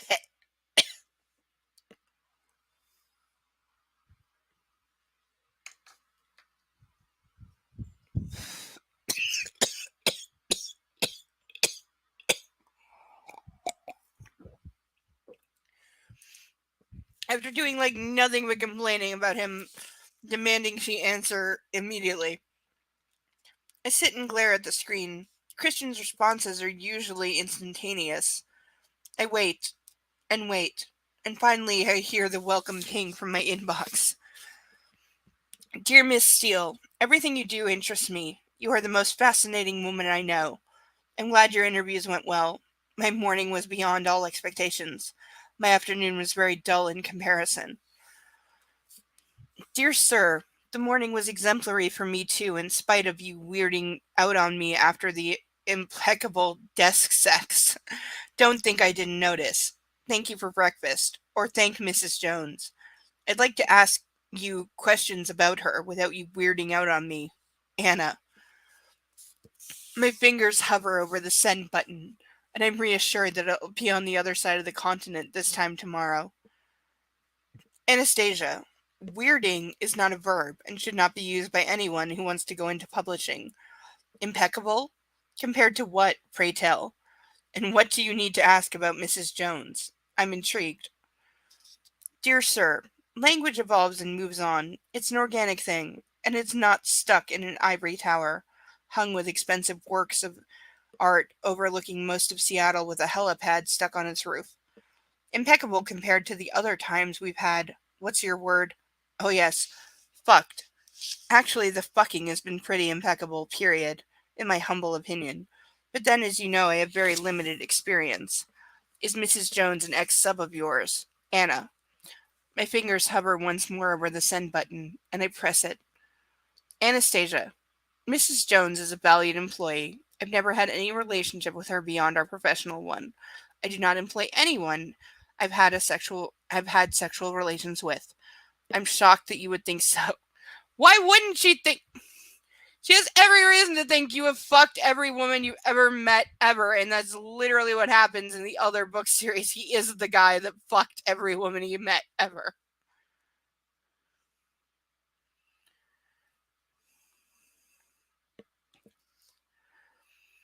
The only person I would make an exception to this rule is you, because you're a bright young woman with remarkable negotiating skills. Though if you continue to use such language, I may have to reconsider taking you on here. I'm glad you have limited experience. Your experience will continue to be limited, just to me.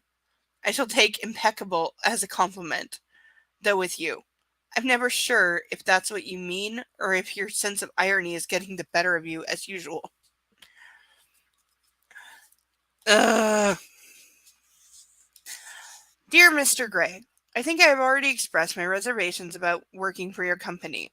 My views on this have not changed, are not changing, and will not ever change. Ever. I must leave you now, as Kate has returned with food. My sense of irony and I bid you a good night. I will contact you once I'm in Georgia. Good night, Anastasia. I hope you and your sense of irony have a safe flight. Kate and I pull up outside the drop-off area at SeaTac Airport Departure Terminal. Leaning across, she hugs me. Enjoy Barbados, Kate. Have a wonderful vacation. I'll see you when I get back.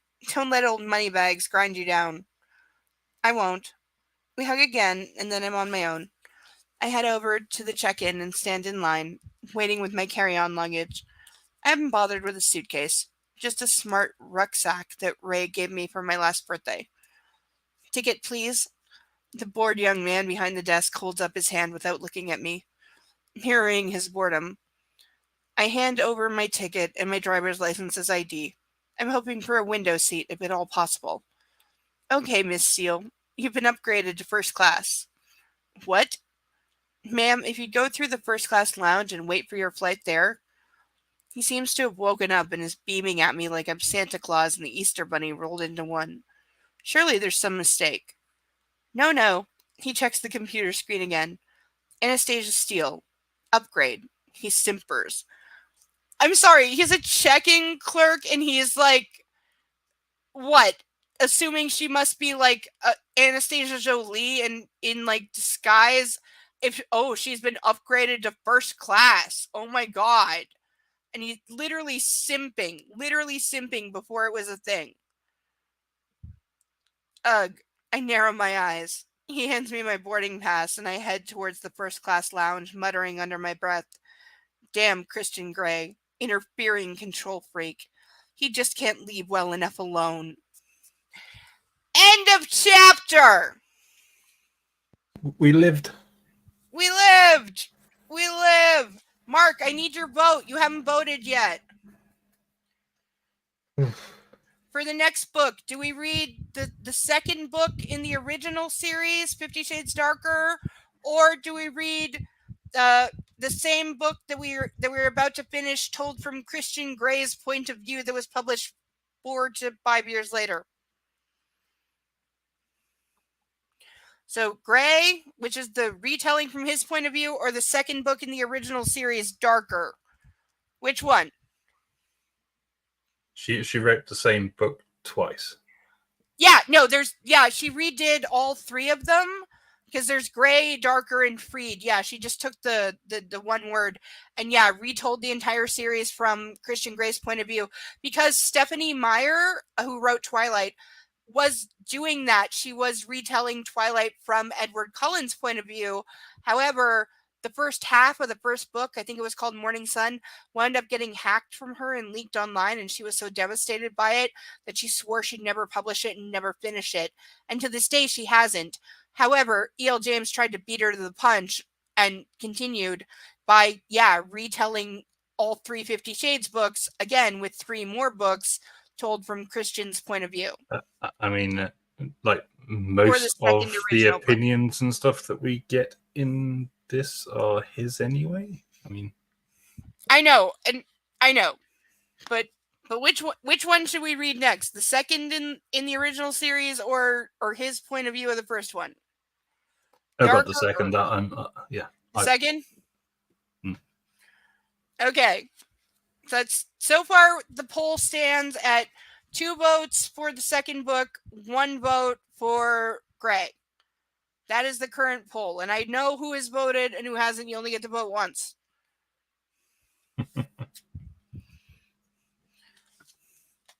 So we still have 2 more weeks to finish the book. So anyone who is not here in real time, please leave your vote in the comments, and I will make sure I see it.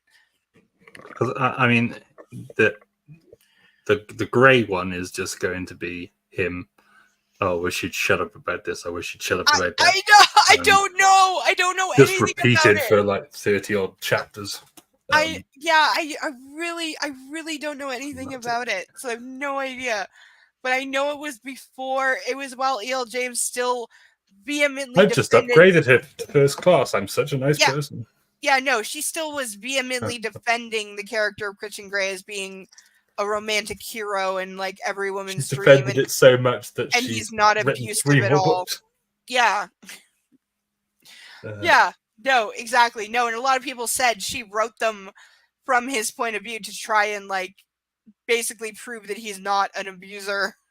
Because, well, he might do abusive things, but he doesn't think of it that way because he's damaged, so you can't blame him. He doesn't think of it that way. I'm sure a serial killer doesn't think of it. That, he's doing something bad. I'm sure a serial killer, thinks that he's doing a good thing. There it is. Yes, all of the yes. There are people who do certain things with people who are underage who think that it's a good thing, and it's like, no, it's not. It's sick and it's illegal, and NAMBLA members be in prison for a very long time. Is there a UK version of NAMBLA? But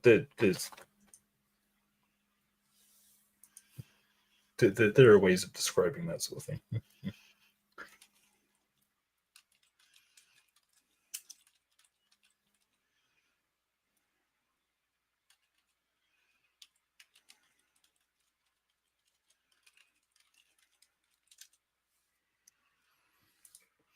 But I guess we will call it a night. Thank you so much for being here. You are such a treat, and you're very sweet for hanging out. Yeah. We That's will what be was me made the one. Yeah. we will be back next Saturday with chapters. Where are we? 20, 22, and 23.